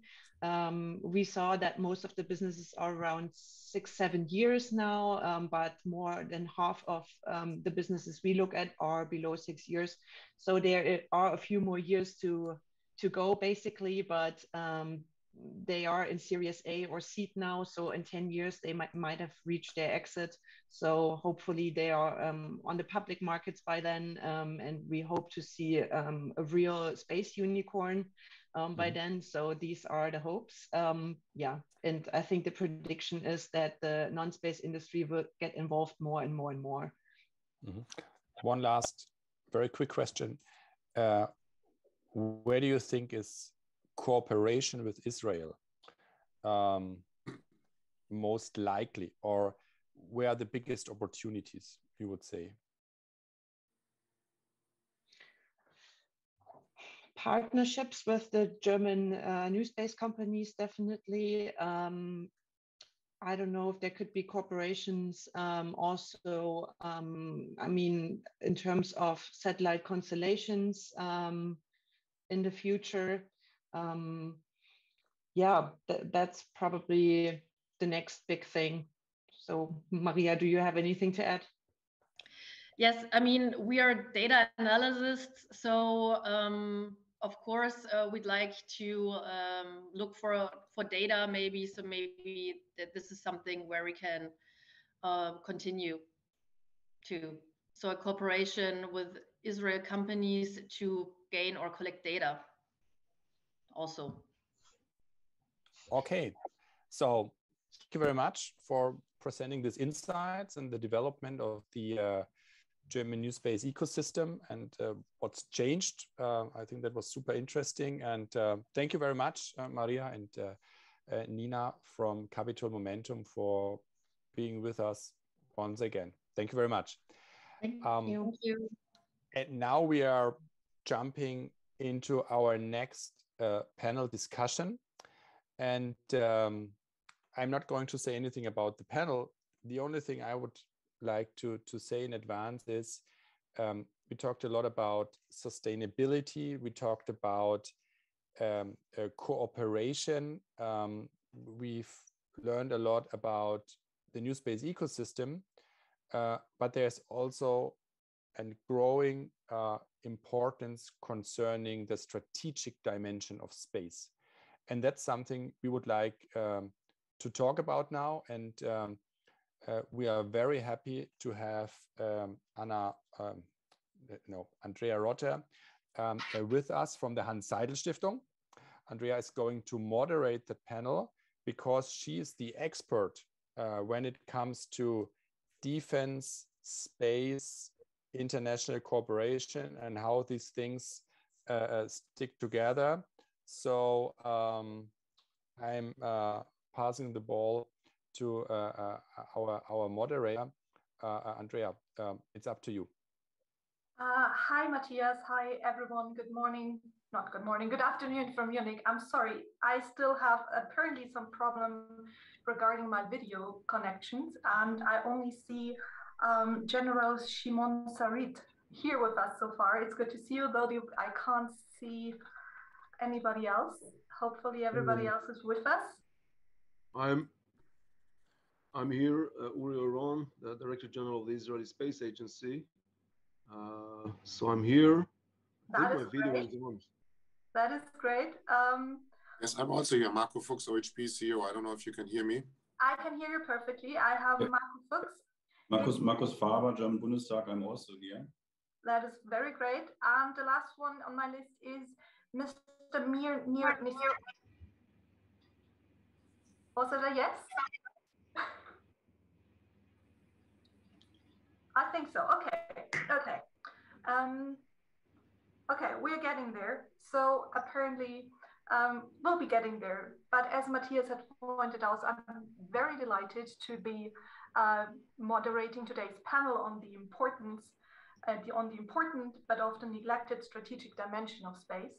And given the political climate, and of course, against the backdrop of the war in Ukraine, the strategic dimension gains more and more in relevance, as Matthias has mentioned, but also more in recognition. So the strategic dimension is fortunately now entering more and more into the public and political debate.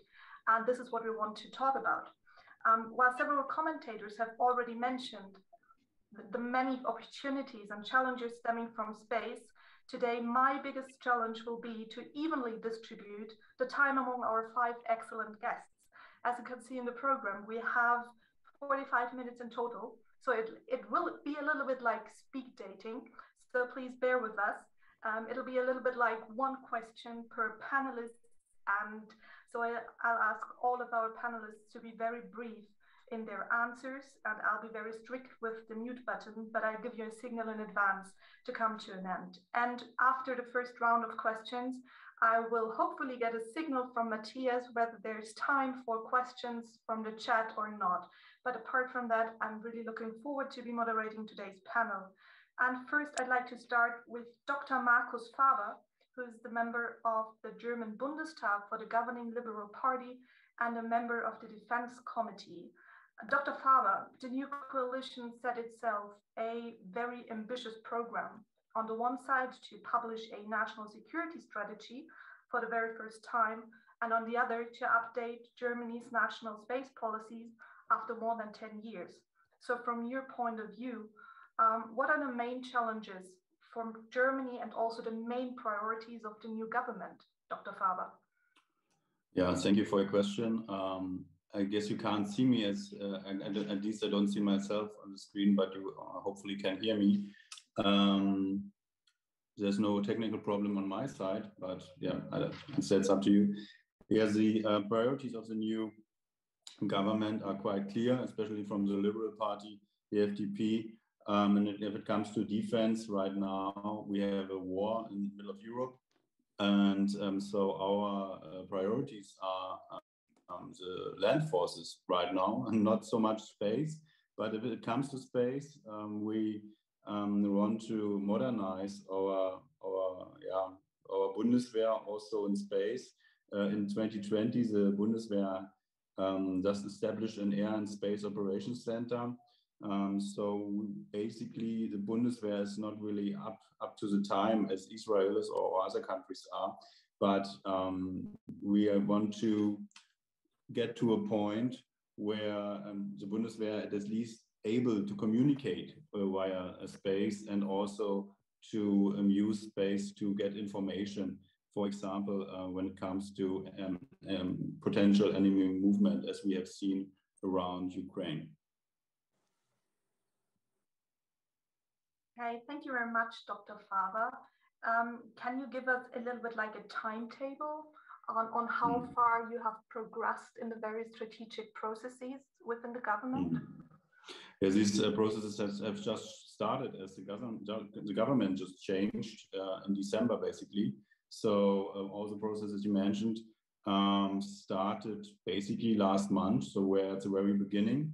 And we do have the aim to have a national security paper policy, hopefully within 2 years. Right now, of course, everybody's focusing on Putin's war against Ukraine, but the process started, and I'm hopeful that we will be able to finish it, yeah, let's say 2024.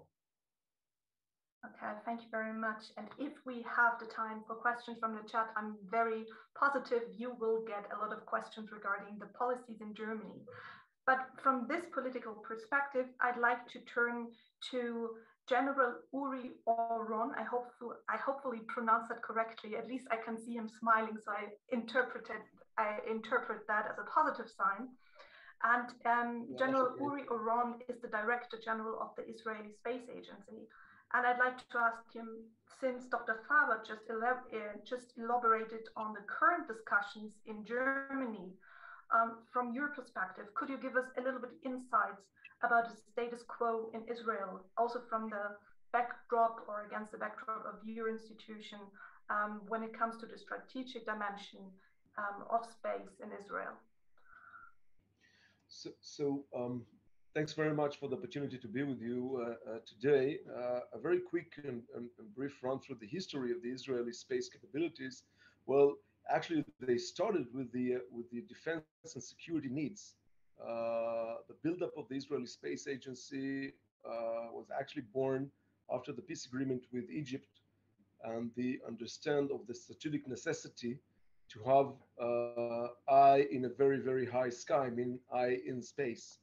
And that was one parameter. The second parameter was the realization that we needed to do it by ourselves. Very Israeli topic, or very relevant to the Israeli attitude.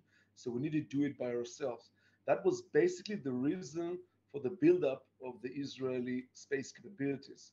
But since then, and it's almost 40 years since then, the world's changed. And I think right now we're in a place that more and more people in Israel realize that space is another domain, that in order to achieve your goal as a nation, you've got to be there. It's not only the security and the defense needs, it's all basically, it's another domain that can affect all of the nation needs, goals, and objectives. And with that regard, we are trying to build our strategy that it will connect the needs, the security needs, as well as the economic needs, the science needs, and even the education needs. So we see space as a domain that you've got to be there in order to affect your future. Thank you very much. So what you just alluded to is basically a whole of government approach when it comes to space. Perhaps since we're now in Germany facing similar processes and perhaps similar challenges, could you perhaps briefly go into what were the main challenges, or where do you still see the main challenges in this whole of government approach when it comes to Israel's space capabilities and the space program? Again, can you repeat the question, please?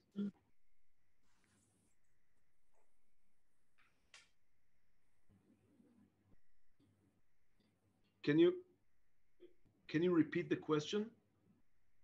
Sure. Hi, now I can finally see you, and hopefully you can see me as well. So we're dealing with the technical issues in the background and still having the debate. So we like to be spontaneous, right?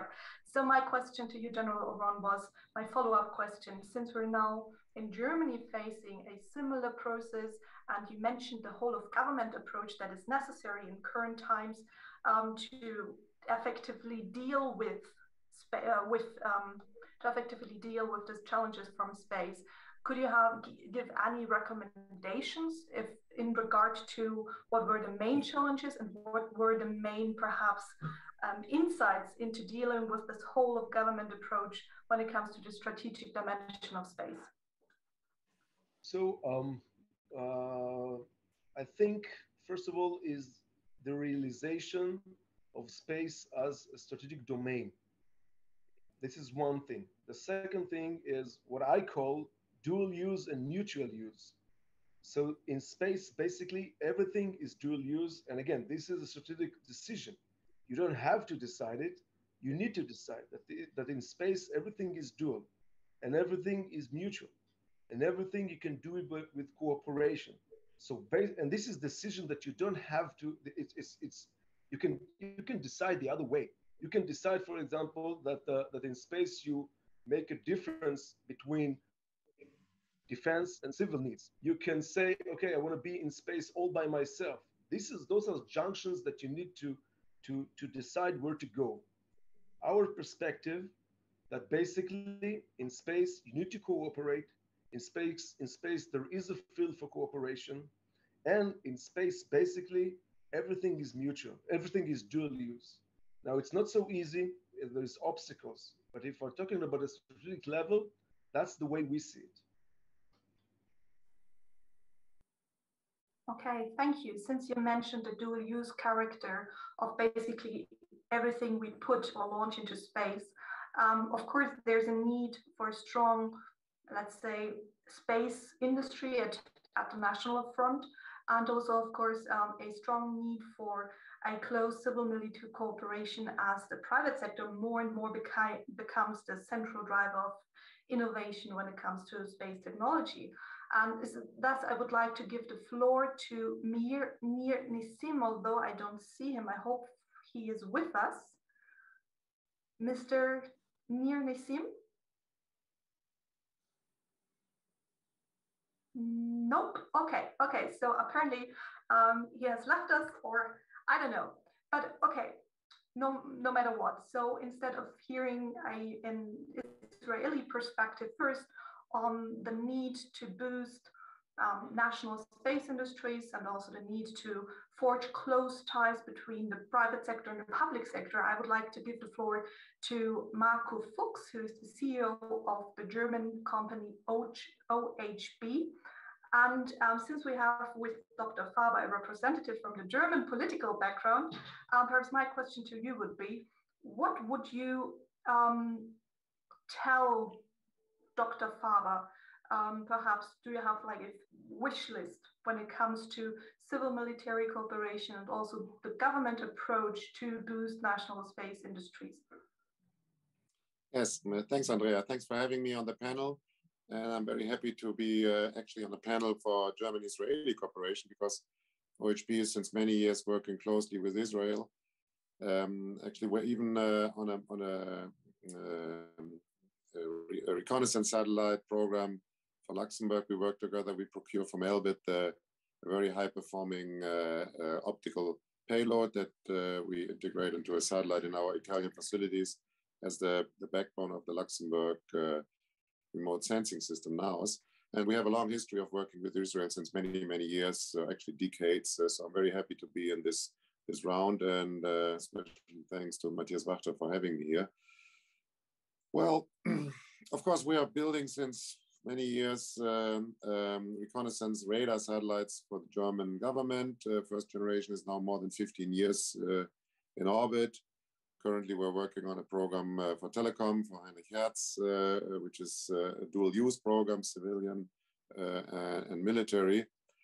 And I think what we now see, and that's why it's very interesting to talk to Israel, is a war going on where space plays a very, very critical role. I mean, if we are all now after 12 weeks surprised and happy about seeing the defense capabilities of the Ukrainians, this has a lot to do with space capabilities. So there's a close cooperation with partners on that.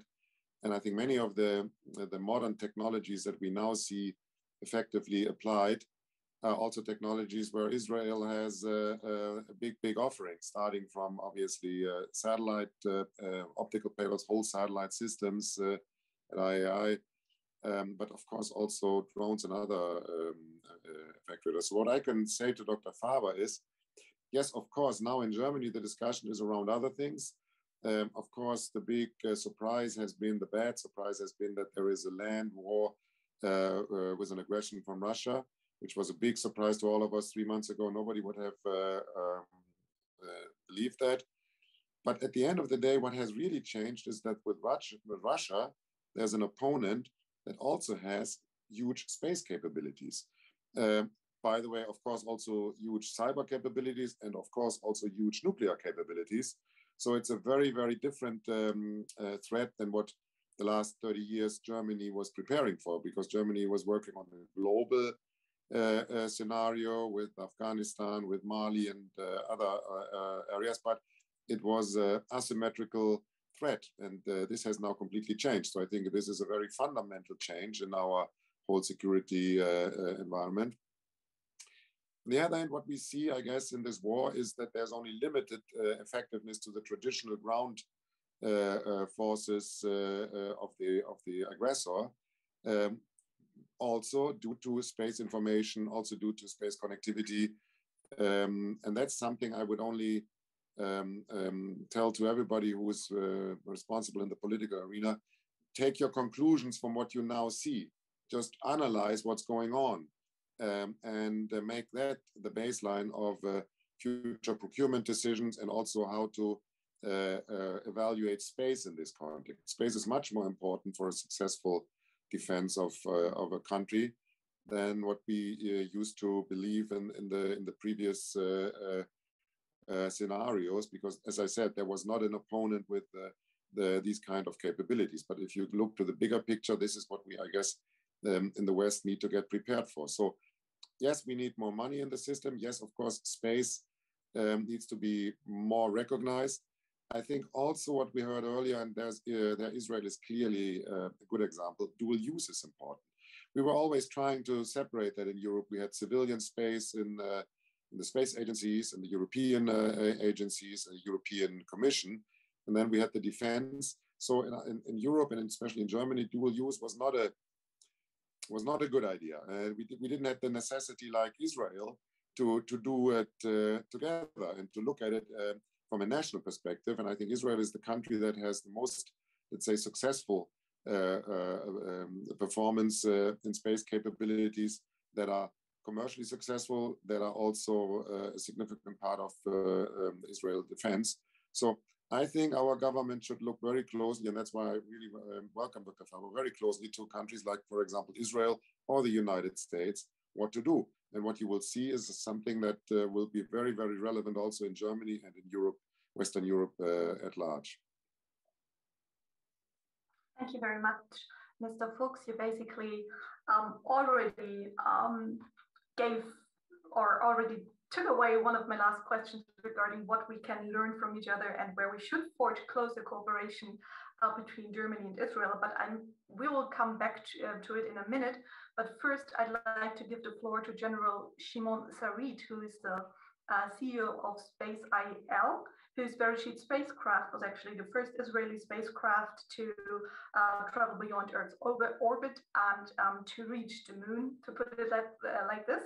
And since Mr. Fuchs just alluded to the importance, of course, of dual use, perhaps first I'd like, since we don't have Mr. Nienass with us, perhaps you could give us a little bit more insights into how you perceive the cooperation between, or the government's approach to boost the national space industry before we head towards the importance also of the space exploration programs in the civil sense, or in the civilian sense, that you also will be able to talk a little bit about it. Perhaps from your perspective regarding the government approach with regard to NewSpace and Israel.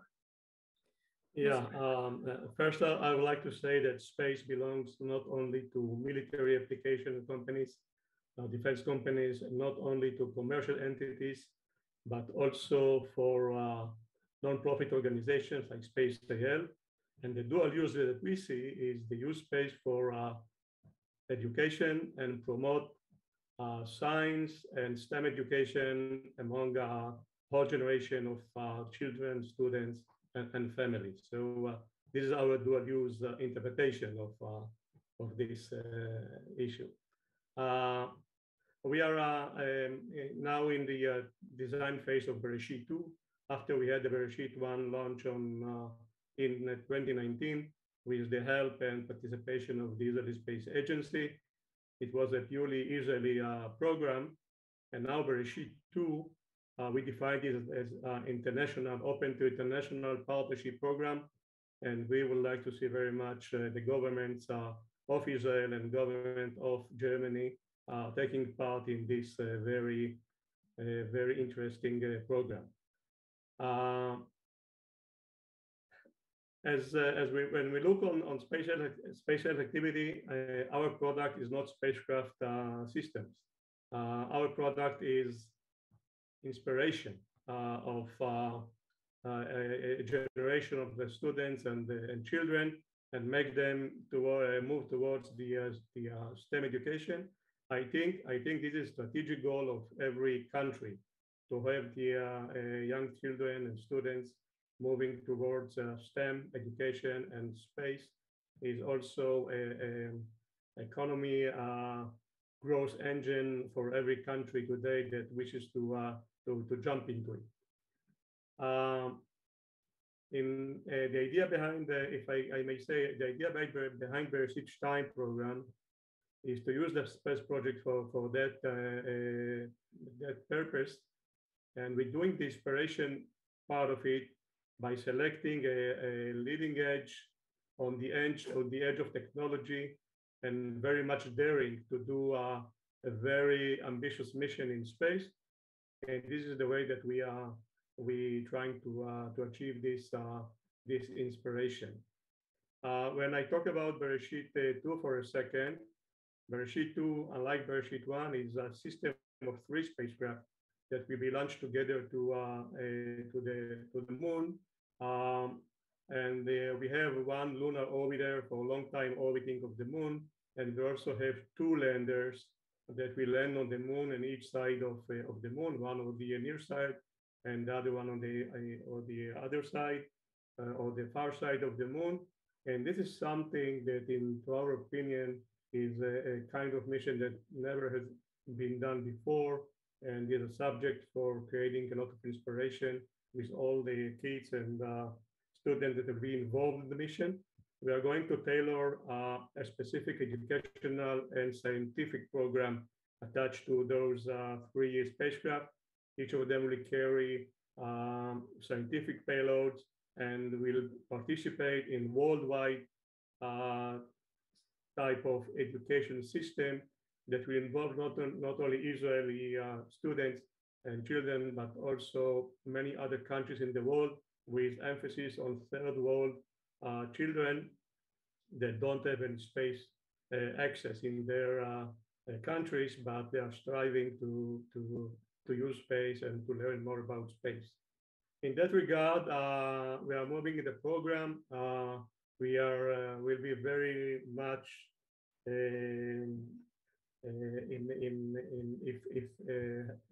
very much would like to see the German industry and the German government involved in our program. We have some connection at this time with DLR to participate in part of the program, and we have some German suppliers who are competing on subsystem components for our Bereshit 2. And I believe with a good partnership between space agencies of Germany and Israel, and with the Space AL Spirit, and with the help of the industries and other suppliers, we can do a program that will be exciting for many, many kids in the world. Thank you very much, General Sarit.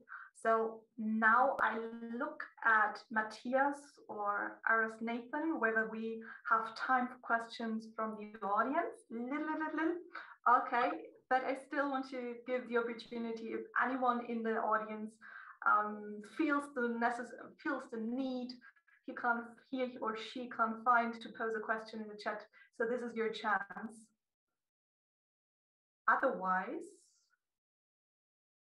I'd like to give the word back perhaps to our panelists to answer the question I had raised before.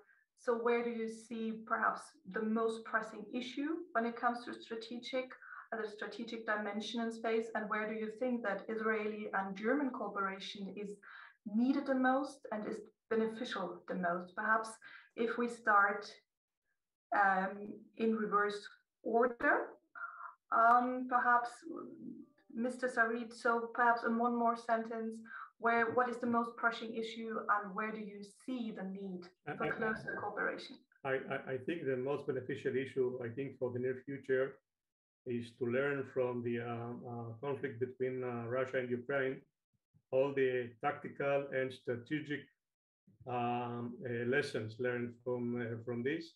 I think in general, we have here like three issues to think as a lessons learned.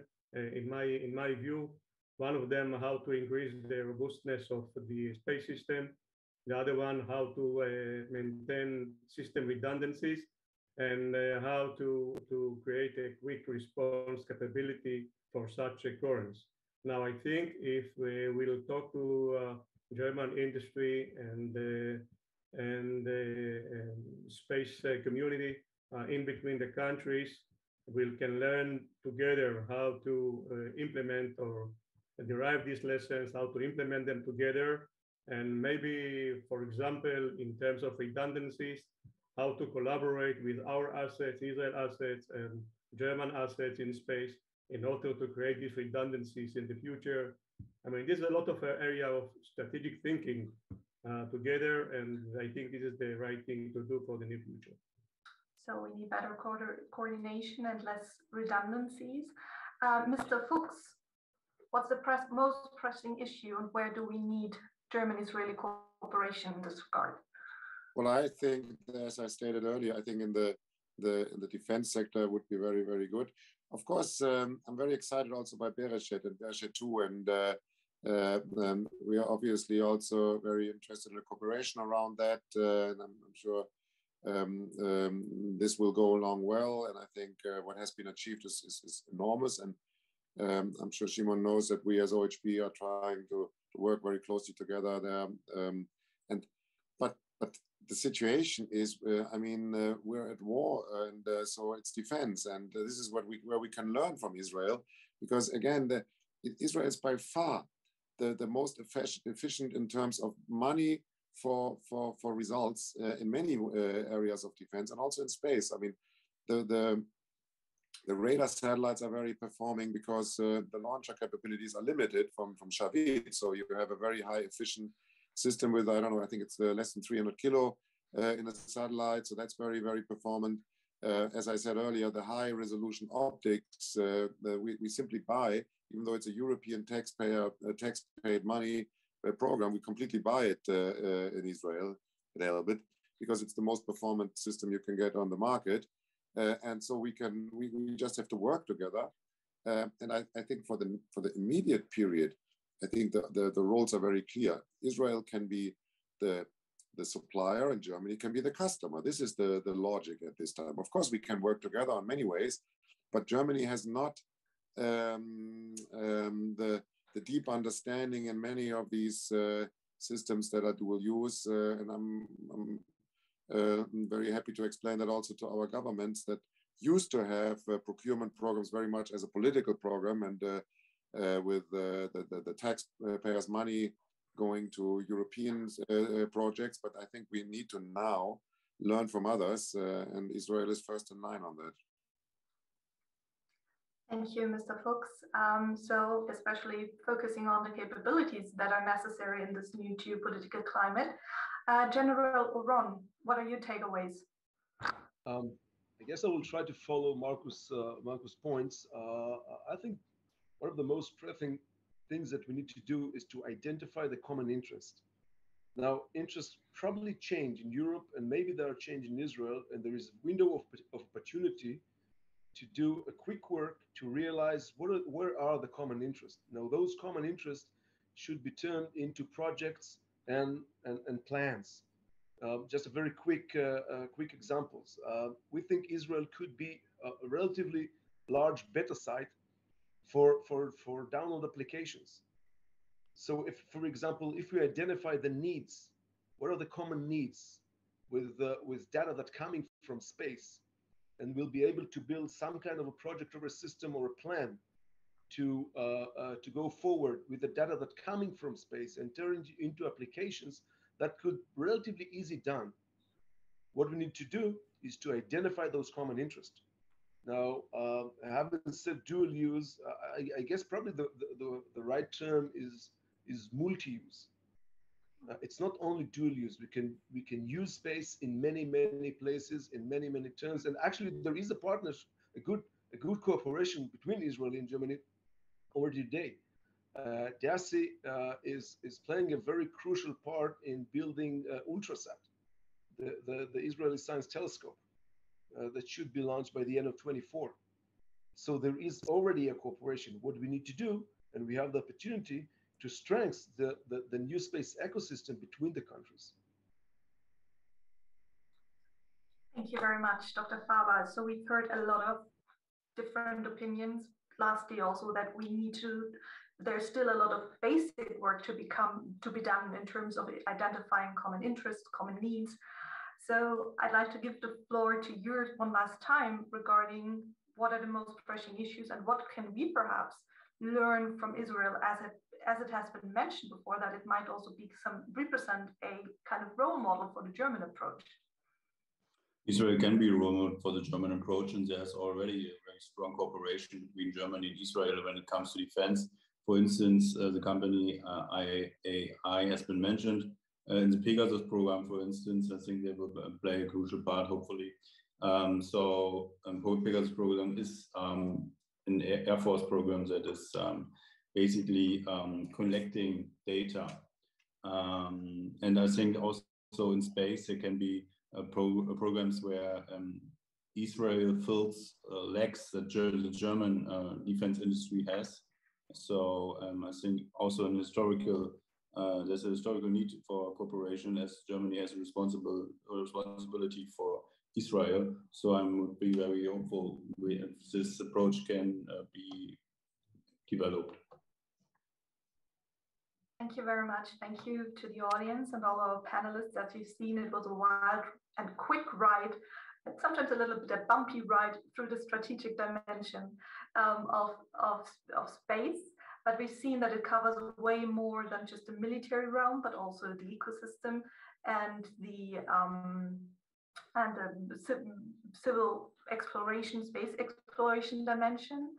And without further ado, I just got noticed that Mr. Meir is now with us. I can't see him, but if he wants to address our audience. Hi, Mr. Meir Nassim. Hi, how are you? Thank you. I was joining throughout, but somewhere, for some reason, I wasn't identified as a panelist. Oh, I'm so sorry. I was just ending the panel. Ending the panel, but I would like to give you the chance perhaps to say one or two sentences from your perspective regarding the most pressing issues and where you think that German-Israeli cooperation would be the most beneficial before I hand over to Mr. Owens. I'll be very brief. I think that it's exactly programs on the not dual use, but when you have ties of both space agencies, interest in science missions or semi-commercial missions like services that we're pushing with OHB to send payloads to the lunar surface. And this is accompanied by industry to industry ties are the best way to go. When there is the technology and the knowledge to be shared on the, so there's an interest on the industry level and the support of the space agencies and science and the civilian community, that's a good case to cooperate. Thank you so much. So indeed, the strategic dimension is complex. It needs a whole of government approach. Hillary Clinton would say it takes a village, just to mention her. And without further ado, I'd like to hand over to Mr. Carsten Owens, who will be moderating the next panel on the cyber and connectivity dimension. It's been a great pleasure to moderate you. So thank you once again for your participation, and thank you very much for the kind invitation. And now over to Mr. Owens. Thank you very much, Andrea, for moderating the second panel, and all the panelists. Thank you very much for joining. And well, we are more or less 2/3 through the program. So now we have the last panel of the second German-Israeli Space Forum, which will focus on cyber and the connectivity dimension. So, and as we all know, an increasingly data-based and networked industrial and information society like Germany or like Israel or others actually rely on having critical infrastructure and services at its disposal at all times. And NewSpace, for sure, could be the key to future technologies such as autonomous driving, Industry 4.0, or fast and global internet. And regarding the later, this is not only relevant for rural areas or for industrialized countries like Germany and Israel, but we also just recently saw it, what this could actually mean in a case of aggression and war like we have in Ukraine, where Elon Musk offered the Starlink network as a solution. So we don't have Elon Musk with us today. He might join for the next forum, but nonetheless, we have a great panel here, which I'd briefly like to introduce and then start with a discussion right away. We have Daniel Rockberger here with us, the co-founder and chief engineer at NSLCom from Israel. We have Martin Haunschild, and I think we met already last year at the first German-Israeli Space Forum. So great for being back with us. Dr. Haunschild is at Minarik. And we have also from the south of Germany, from Munich, Sebastian Roloff, a member of the German Bundestag. Gentlemen, I'm sorry, we had another Israeli participant who wanted to join but couldn't make it at the last minute. So that's why we are stuck with a men's only round here. Apologies for that. We plan to do otherwise. Nonetheless, let's jump right into the discussion. The guiding question for our last panel is, what is the role of space companies from Germany and Israel in the cyber and connectivity area, and what can politics do to support? So Daniel, I'd like to start with you. Maybe in just 1 or 2 sentences, you could just briefly tell us, how does the NSLCom technology work? Sure, can you hear me okay? Great, so thanks for having me. Hello to everyone. It's been a long day, but it's always good to be last. You can make an impression that maybe someone will remember. So as you said, we don't have Elon Musk on the call, but you have me, and I'll explain in a second that that's more or less where the company is going soon. But we did start with smaller satellites, as you can see behind me. This is our new satellite. It's called NSLSat-2, which is going to be launched in a few months. Technology has a few parts of it, but mainly it's this deployable antenna that you see behind me. And basically, you know, communications more or less is like a dish in space. If you want more communications, you want a bigger dish. And satellites have always had that challenge of having a bigger dish on a satellite. You need a bigger satellite and a bigger rocket, and of course it's difficult and expensive. So any antenna that you can either fold up or make smaller during the launch and lightweight and have it open up in space and use all the space you have in space, which is a lot, of course, that's much more efficient. So that's something that we've developed, a special antenna made out of shape memory materials. There's no mechanisms, there's no motors, there's no mechanicals. The whole antenna is like a spring, a bit like a shade that you put on your car window. And it folds into a very small volume in the satellite and becomes quite a big dish in space. So, but we don't only do the antenna, we also do all the RF components, okay? The modem, the transponder, all the electronics and the RF we do in-house in Israel, the whole communication system. Just to give you a little bit of numbers, this system, you know, nanosatellites, they don't have a lot of capabilities of communications. They have very simple antennas. And usually we're talking about maybe 10, 20, 100 kilobits per second, maybe 1 megabit if it's a bit of a better antenna. Our system is able to transmit over 1 gigabit per second with this antenna. It's Ka band, the same frequency as the big communication satellites. It's basically making a nanosatellite about between 500 and 1,000 times stronger in communication systems. Okay, so that's the technology, more or less. Very well. Okay, and so staying with the technology for a second, I mean, we just had the panel on the strategic dimension of space, and obviously everything is also related to defense and security. And as a German, I must ask first, where are the risks of this technology, and like, is it secure? Could it be attacked? So maybe you could comment on that also. Sure. So, you know, I'll talk from the connectivity point of view. I'm not a cyber person, but once you design the whole communication system and also the ground terminal, we've also developed a very small terminal on the ground that communicates with the satellite at a very high speed. Once you control the whole link, you can have some security. You're controlling the link from ground to satellite back to ground. You have capabilities of securing that link.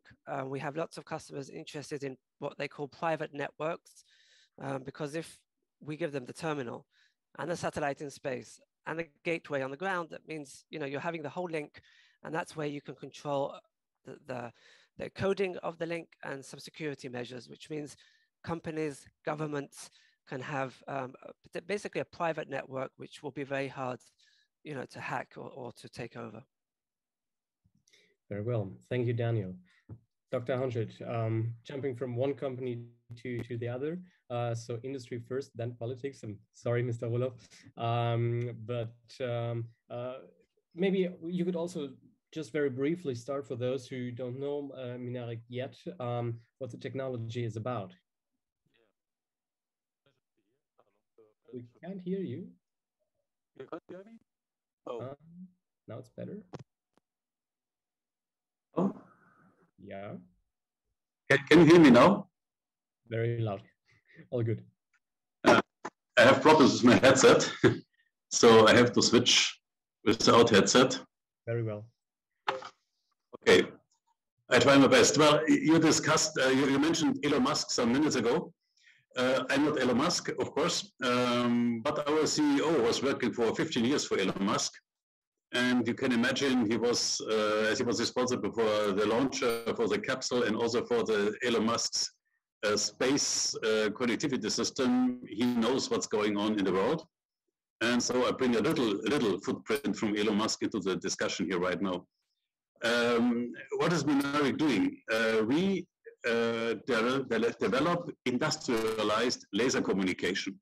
What does it mean, industrialized? To transmit information via a laser beam, this is not rocket science anymore. It's done since decades. But to develop terminals which are available to be used in space or in urban application in a serial product is a really large step. It's a real challenge to provide systems which are available in space and of course also in ground. And this in the connectivity, in the connection with affordable systems. This can only be done if you use highly reliable technology, which is already used in, let's say, fiber communication or automotive, and then you make them reliable for space application. So this is our main challenge, what we are doing. And you only can provide systems to affordable price. You make your invention to an innovation if you provide a product which is affordable. And this was one of the biggest challenges, that we can provide now systems which can be affordable for any satellite constellation. And of course, we are also interested in constellations. Perhaps we come to this point later. The advantage of laser, perhaps for the one or other who doesn't know that, is you don't provide any signature like RF is doing. It's a pure point-to-point connectivity. You don't need any frequency filing because your footprint is so small, so you don't disturb anybody else by using laser communication. You have the perfect interconnection between satellites, which is the backbone for any, whether it's LEO or MEO satellite constellation, because you don't overwhelm the space with RF signals. And of course, you don't have to license anything. This provides you a safe and secure communication with gigabits, with a 10, 100, or we are working on 1 terabit of data communication already in a laboratory model. This is in a nutshell, and if you have further questions, of course. I'll come back to the technology. Thank you very much, Dr. Hanschild. Sebastian Roloff, you are a member of the Bundestag, and in the Bundestag, you are a member of the Committee of Economic Affairs. So maybe you could give us some insights here for all of us who come actually from the industry side and not from the political sector or the political arena. What role does space technology, and in particular our focus now on connectivity and cyber questions, what role does it play in the discussions in the Committee of Economic Affairs of the Bundestag? I will try. So first of all, thank you for having me on this panel. And Mr. Hanschild, it's good to see you again. I was visiting his company slightly more than a week ago, so I can check whether he's telling the truth. So far, he does. I can provide this as as service, as you already mentioned, I'm a member of Parliament, the Economic Committee, and I'm responsible, among other topics, for everything which is aircraft and space. And when I received that portfolio, some people liked it, but it was funny. It was funny to several of them, because we do still have, especially as space issues are concerned, have an image problem, because people don't yet understand how much of a future technology space already is, and will be even more in the future. I guess that's improving, but it is, as far as I can say, in Germany, it is improving pretty slow. So if we, for example, see that 140,000 people in Germany are employed in space-related companies, and every euro you invest, you get a return of about 4, and that are not my numbers. So I think our challenge, especially in the next years, will be to, on the one hand, tell people what space issues now are already doing for them, fighting climate change, for example, how traffic is coordinated and how this could be balanced better, which you can do if you can use your satellite possibilities, or everything which is agricultural, green agriculture, smart farming would be something would be of help. Same, of course, as space cybersecurity issues. And we, as I said, have to tell them what they can already do now and what they will be doing in the future. Mynaric is just one example of how future-like communication can work out, and people have to understand that, and I don't think they do it yet. Wow, I must be honest. I think next to the entrepreneurs who actually come up with the innovations, you probably have the most challenging job here on the panel, because you have to convince the public out there about the potentials and the benefits of the technology. Also, not like on concrete products, but in general. And we had this discussion just recently. ELNET, among other things, is also hosting the German-Israeli Health Forum for Artificial Intelligence. So we are connecting in a several-year program. We're connecting companies, but also parliamentarians to discuss the application of AI in health. And we see how difficult this is on the physician side to get acceptance, but also in the public sector. And I wonder, like, how do you see it? Speaking about the potentials and opportunities you just stressed, like for example, traffic or agriculture or climate action. Where do you see the biggest risk there when it comes to convincing the public that the satellites up in the sky are actually of an overall benefit? Because I'm sort of afraid we might end up in a situation where, in particular in Germany, people will even be more reluctant thinking about 1984, about Big Brother that is now having satellites monitoring. So what is your take on that? I guess the biggest challenge is to make them understand how the space influence is, because if we talk about, for example, to stick with my examples with smart farming or the traffic regulations, people might say, well, we don't need satellites for that, because satellite is always like it's something like nice to have. It's always like, even if that word is used in another constellation, it's always like the champagne of aircraft, which is kind of giving the impression that it is important and nothing you really need to have. And I guess that's the problem, and that's the challenge we are already facing every year in the Bundestag when we need public funding for that. Every time you start from scratch, and the discussion is always, do we really need that? Why do we need that? We are facing tough challenges in social issues, for example, economical issues. We don't have to mention the war, of course. Why do we need to spend money on space issues now and on developing the questions now? And I think the biggest challenge is to raise that mindset Just today, I'm not sure if I'm allowed to speak to it, but you don't tell anybody. In the economics committee, the coordinator for air and space issues of the government joined us, Ms. Christmann. And in the committee, we had the good situation that everybody who raised those issues, especially from the government side, was proud that we increased the budget. So for little satellites and so on. And so now, especially as far as the responsible politicians are concerned, we have made some progress because now we did raise the public funding, and everybody said it was my idea. But I think if we just left the door and said, oh, we are spending 10 million more on the satellite funding, for example, people would say, okay, don't you have other problems? And that's, I guess, the biggest obstacle we are still facing. Very well. By the way, we spoke earlier today also here in this space forum with Dr. Anna Christmann about the potential of A, more funding, and B, about a joint satellite program between Germany and Israel, for example, a research satellite that could actually provide data for academic research. I think there is a lot of opportunities, but let's get back to business. So to our two startups or two companies we have here.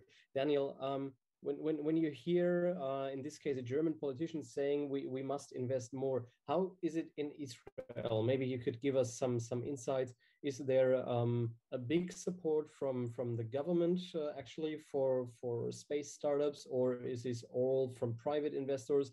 How do you grow your business?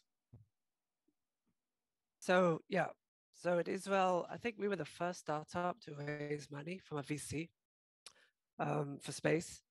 And everybody, this was 2015, and basically the investors were saying, we don't know even what questions to ask you. And we don't even know how to find an expert to do due diligence on you. So how can we invest in you? So that was a major problem. And I think, and before we raised the first money from investors, we received a grant from the government. Then it was called the Chief Scientist. Now it's called the Innovation Authority.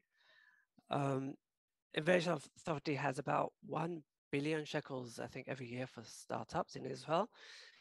But part of that money is for space. So the space agency, they use the Innovation Authority mechanisms, which means the boards and the people evaluating and the Excel sheets and all that. But the money coming from those grants is not Innovation Authority money, it's space agency money. And the space agency, I think, are the only ones out of all the different grants, and the Innovation Authority has many different routes of grants. Some can be for early R&D, some could be for manufacturing, design for manufacturing, mass production, all different topics.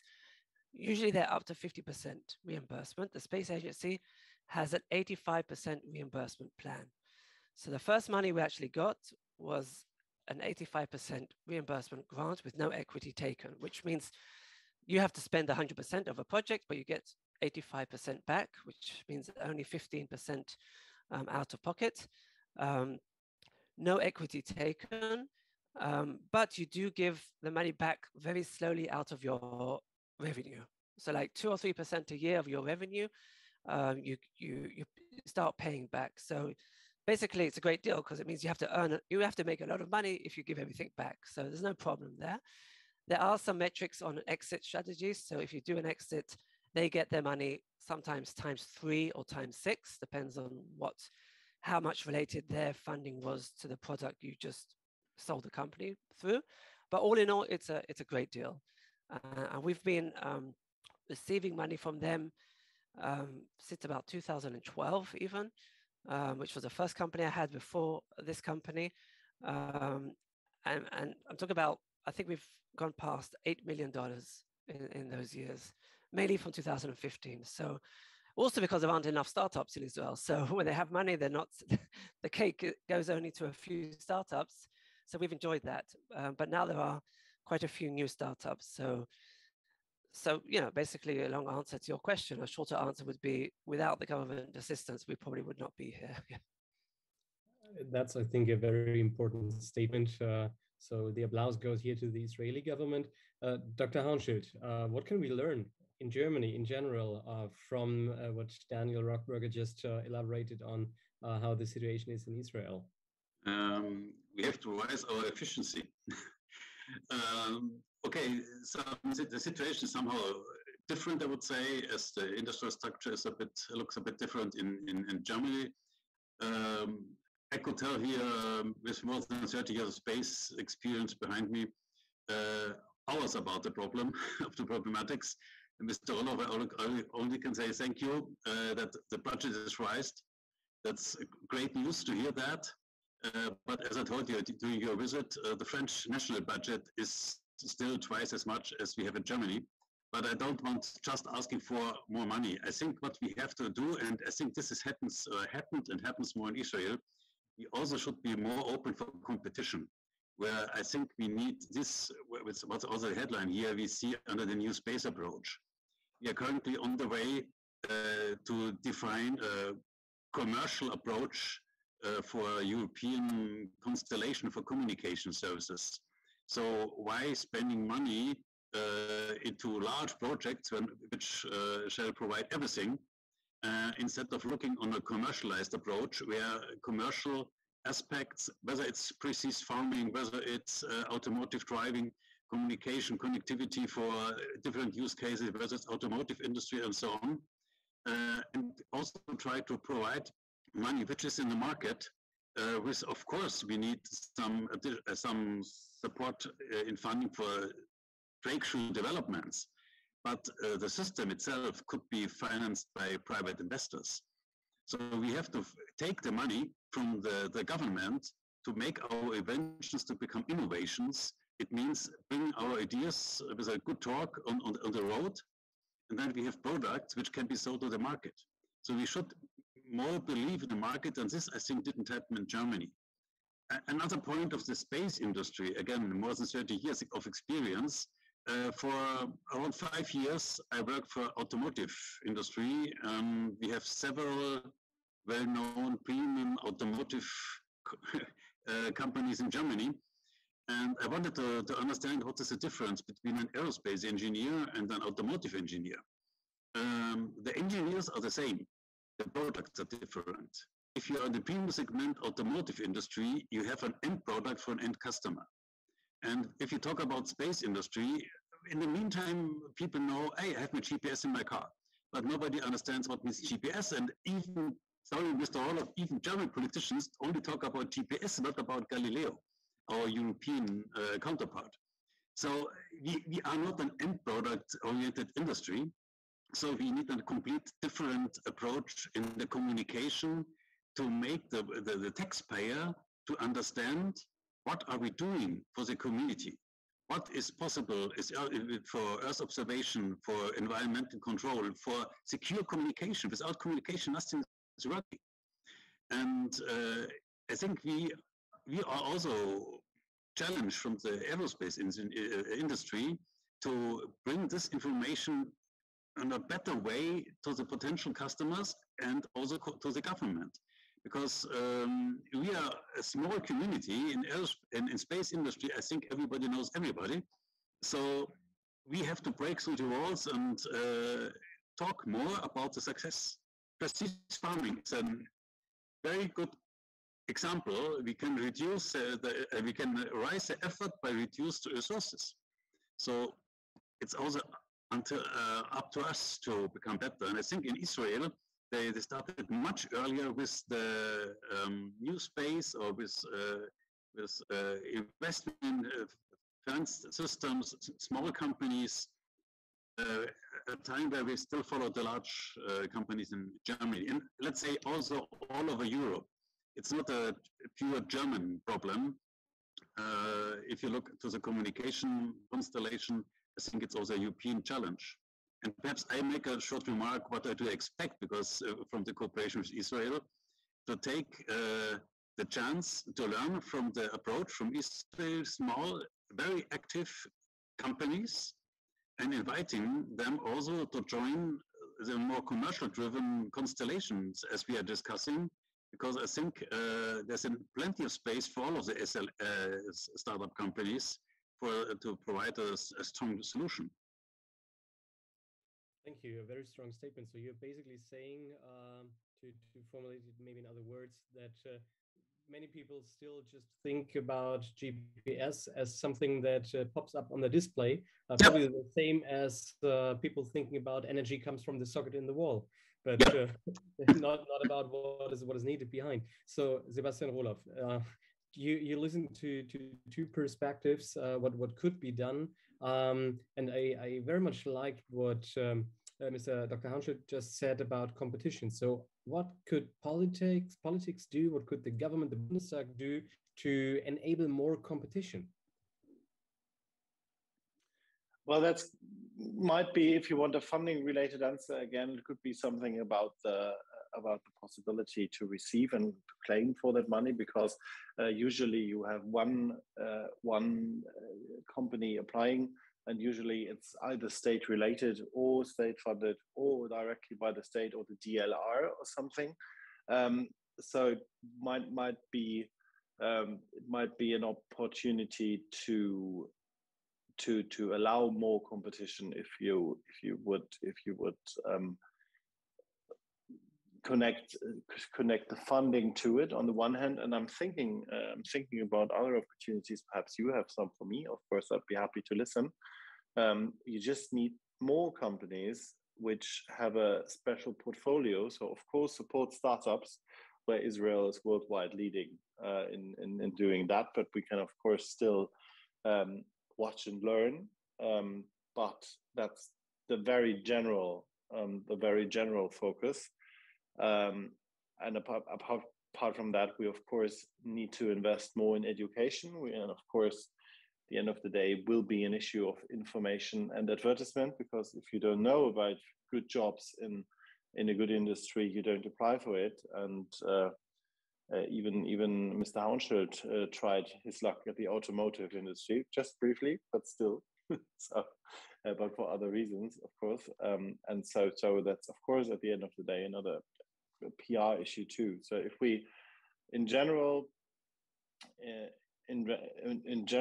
discuss how we can invest, if we in general have a climate where startups in space-related issues grow easier and of course receive the funding they need, and we find more people as far as vocational training or studying or so on are concerned, and raise the information, I think we would be one step further. But if you have other concepts or things politics should do to increase competition, I'd be more than happy to learn. I'll hand that question directly to our two companies. Daniel, Martin, what would you say, like what could politics do in order to enable more competition? What's a working approach?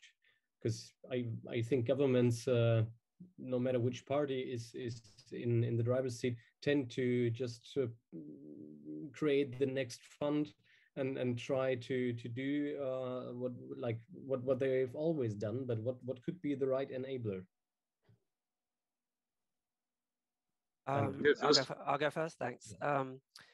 I think it's what you said, Carsten. You know, sometimes we are so excited that we have a new space startup. They'll win the fund, that fund I just talked about. They'll get their money, and yes, they have an evaluator, a scientific or someone, but I don't.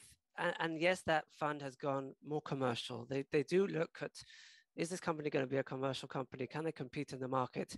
But it's still not that high level. So they'll probably get their funding from this fund. But I think the space agency, and these are things that they've mentioned. They said, well, Israel has become an automotive power, and we don't make even one car in Israel. We used to in the 60s, but we dropped that project, mainly because it was made out of fiberglass and the camels in Israel were eating the cars, but that's a different story.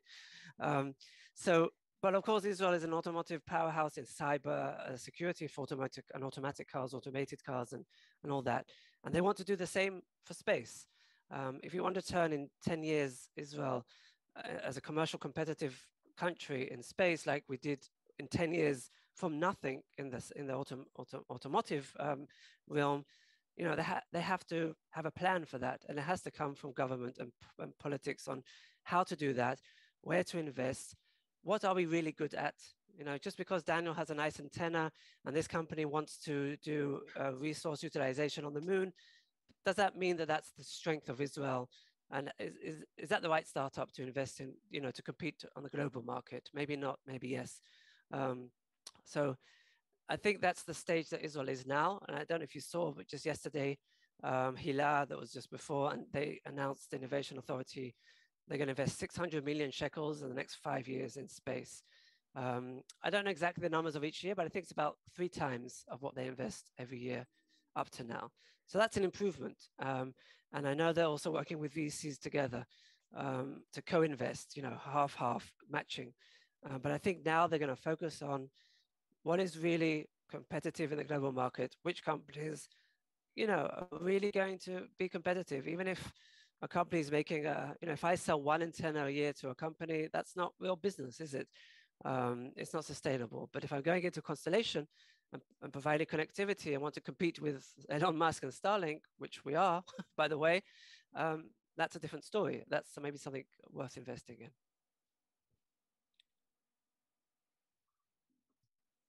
Dr. Hanschuld? Recording stopped.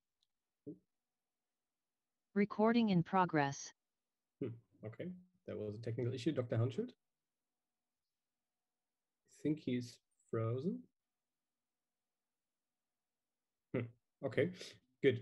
Hopefully he will find connectivity again in a second.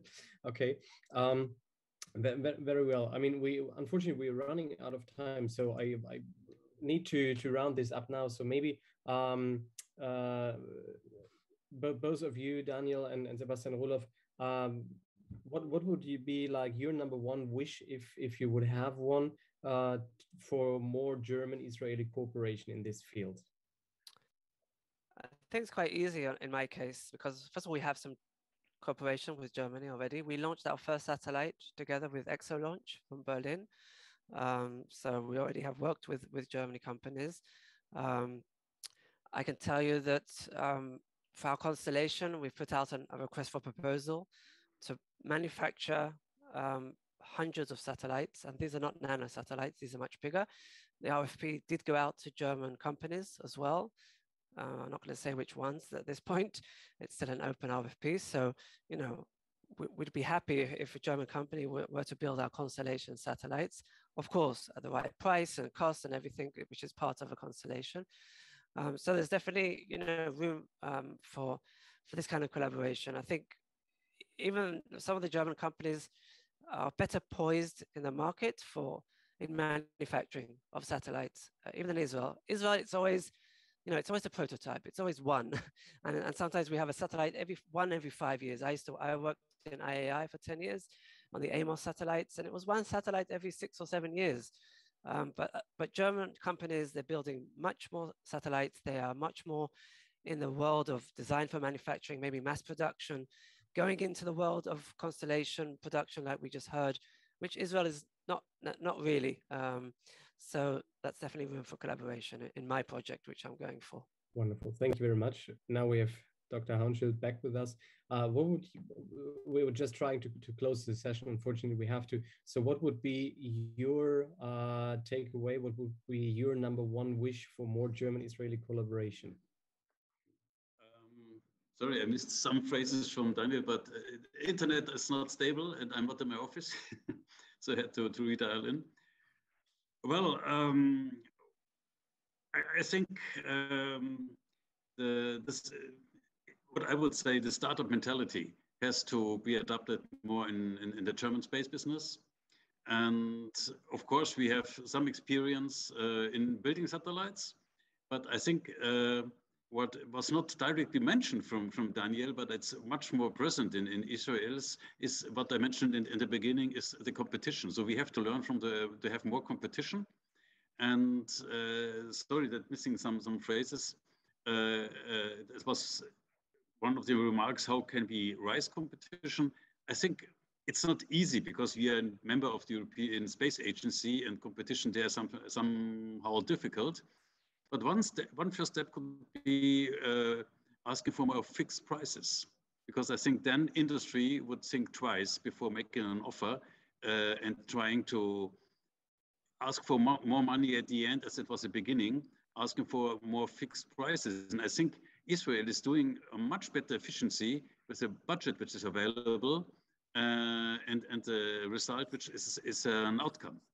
So I think this we can learn, and this would motivate me much more, even more, to cooperate with Israel companies to take this drive in getting better and better and more effective.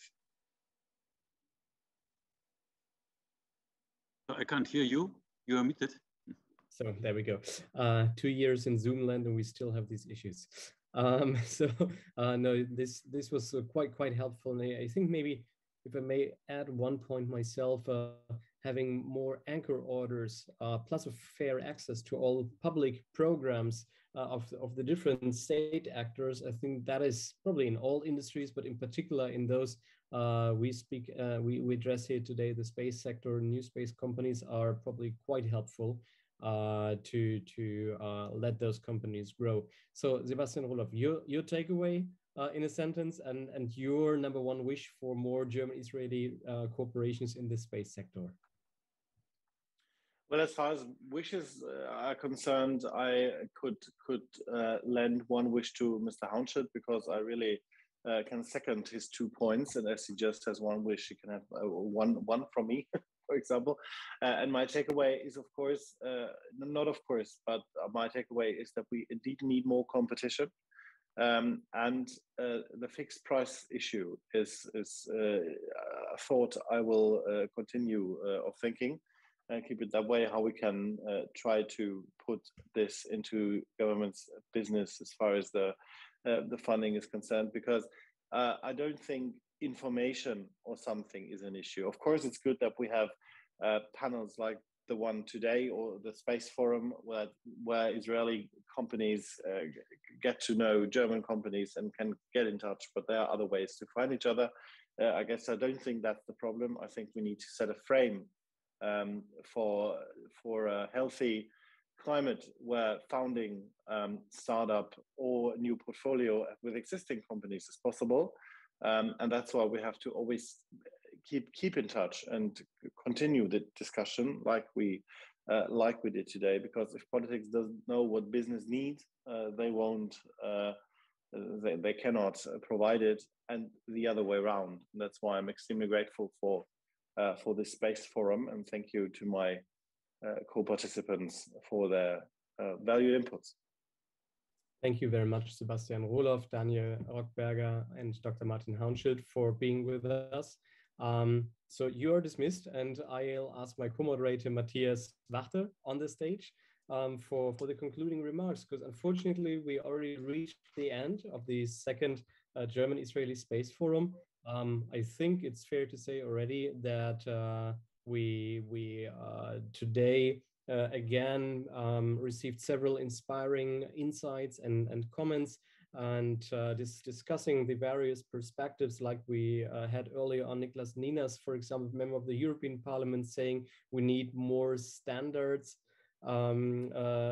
across Europe, and we need a European standardization for sustainability. And he called right away to have Israel on the table from day one. I think that's something for sure that makes sense, as Israel is also part of the Horizon Europe program. I found it quite interesting, the last discussion, to think about opportunities for more competition to actually motivate young entrepreneurs and startups to build their own products and services, and thus their own companies.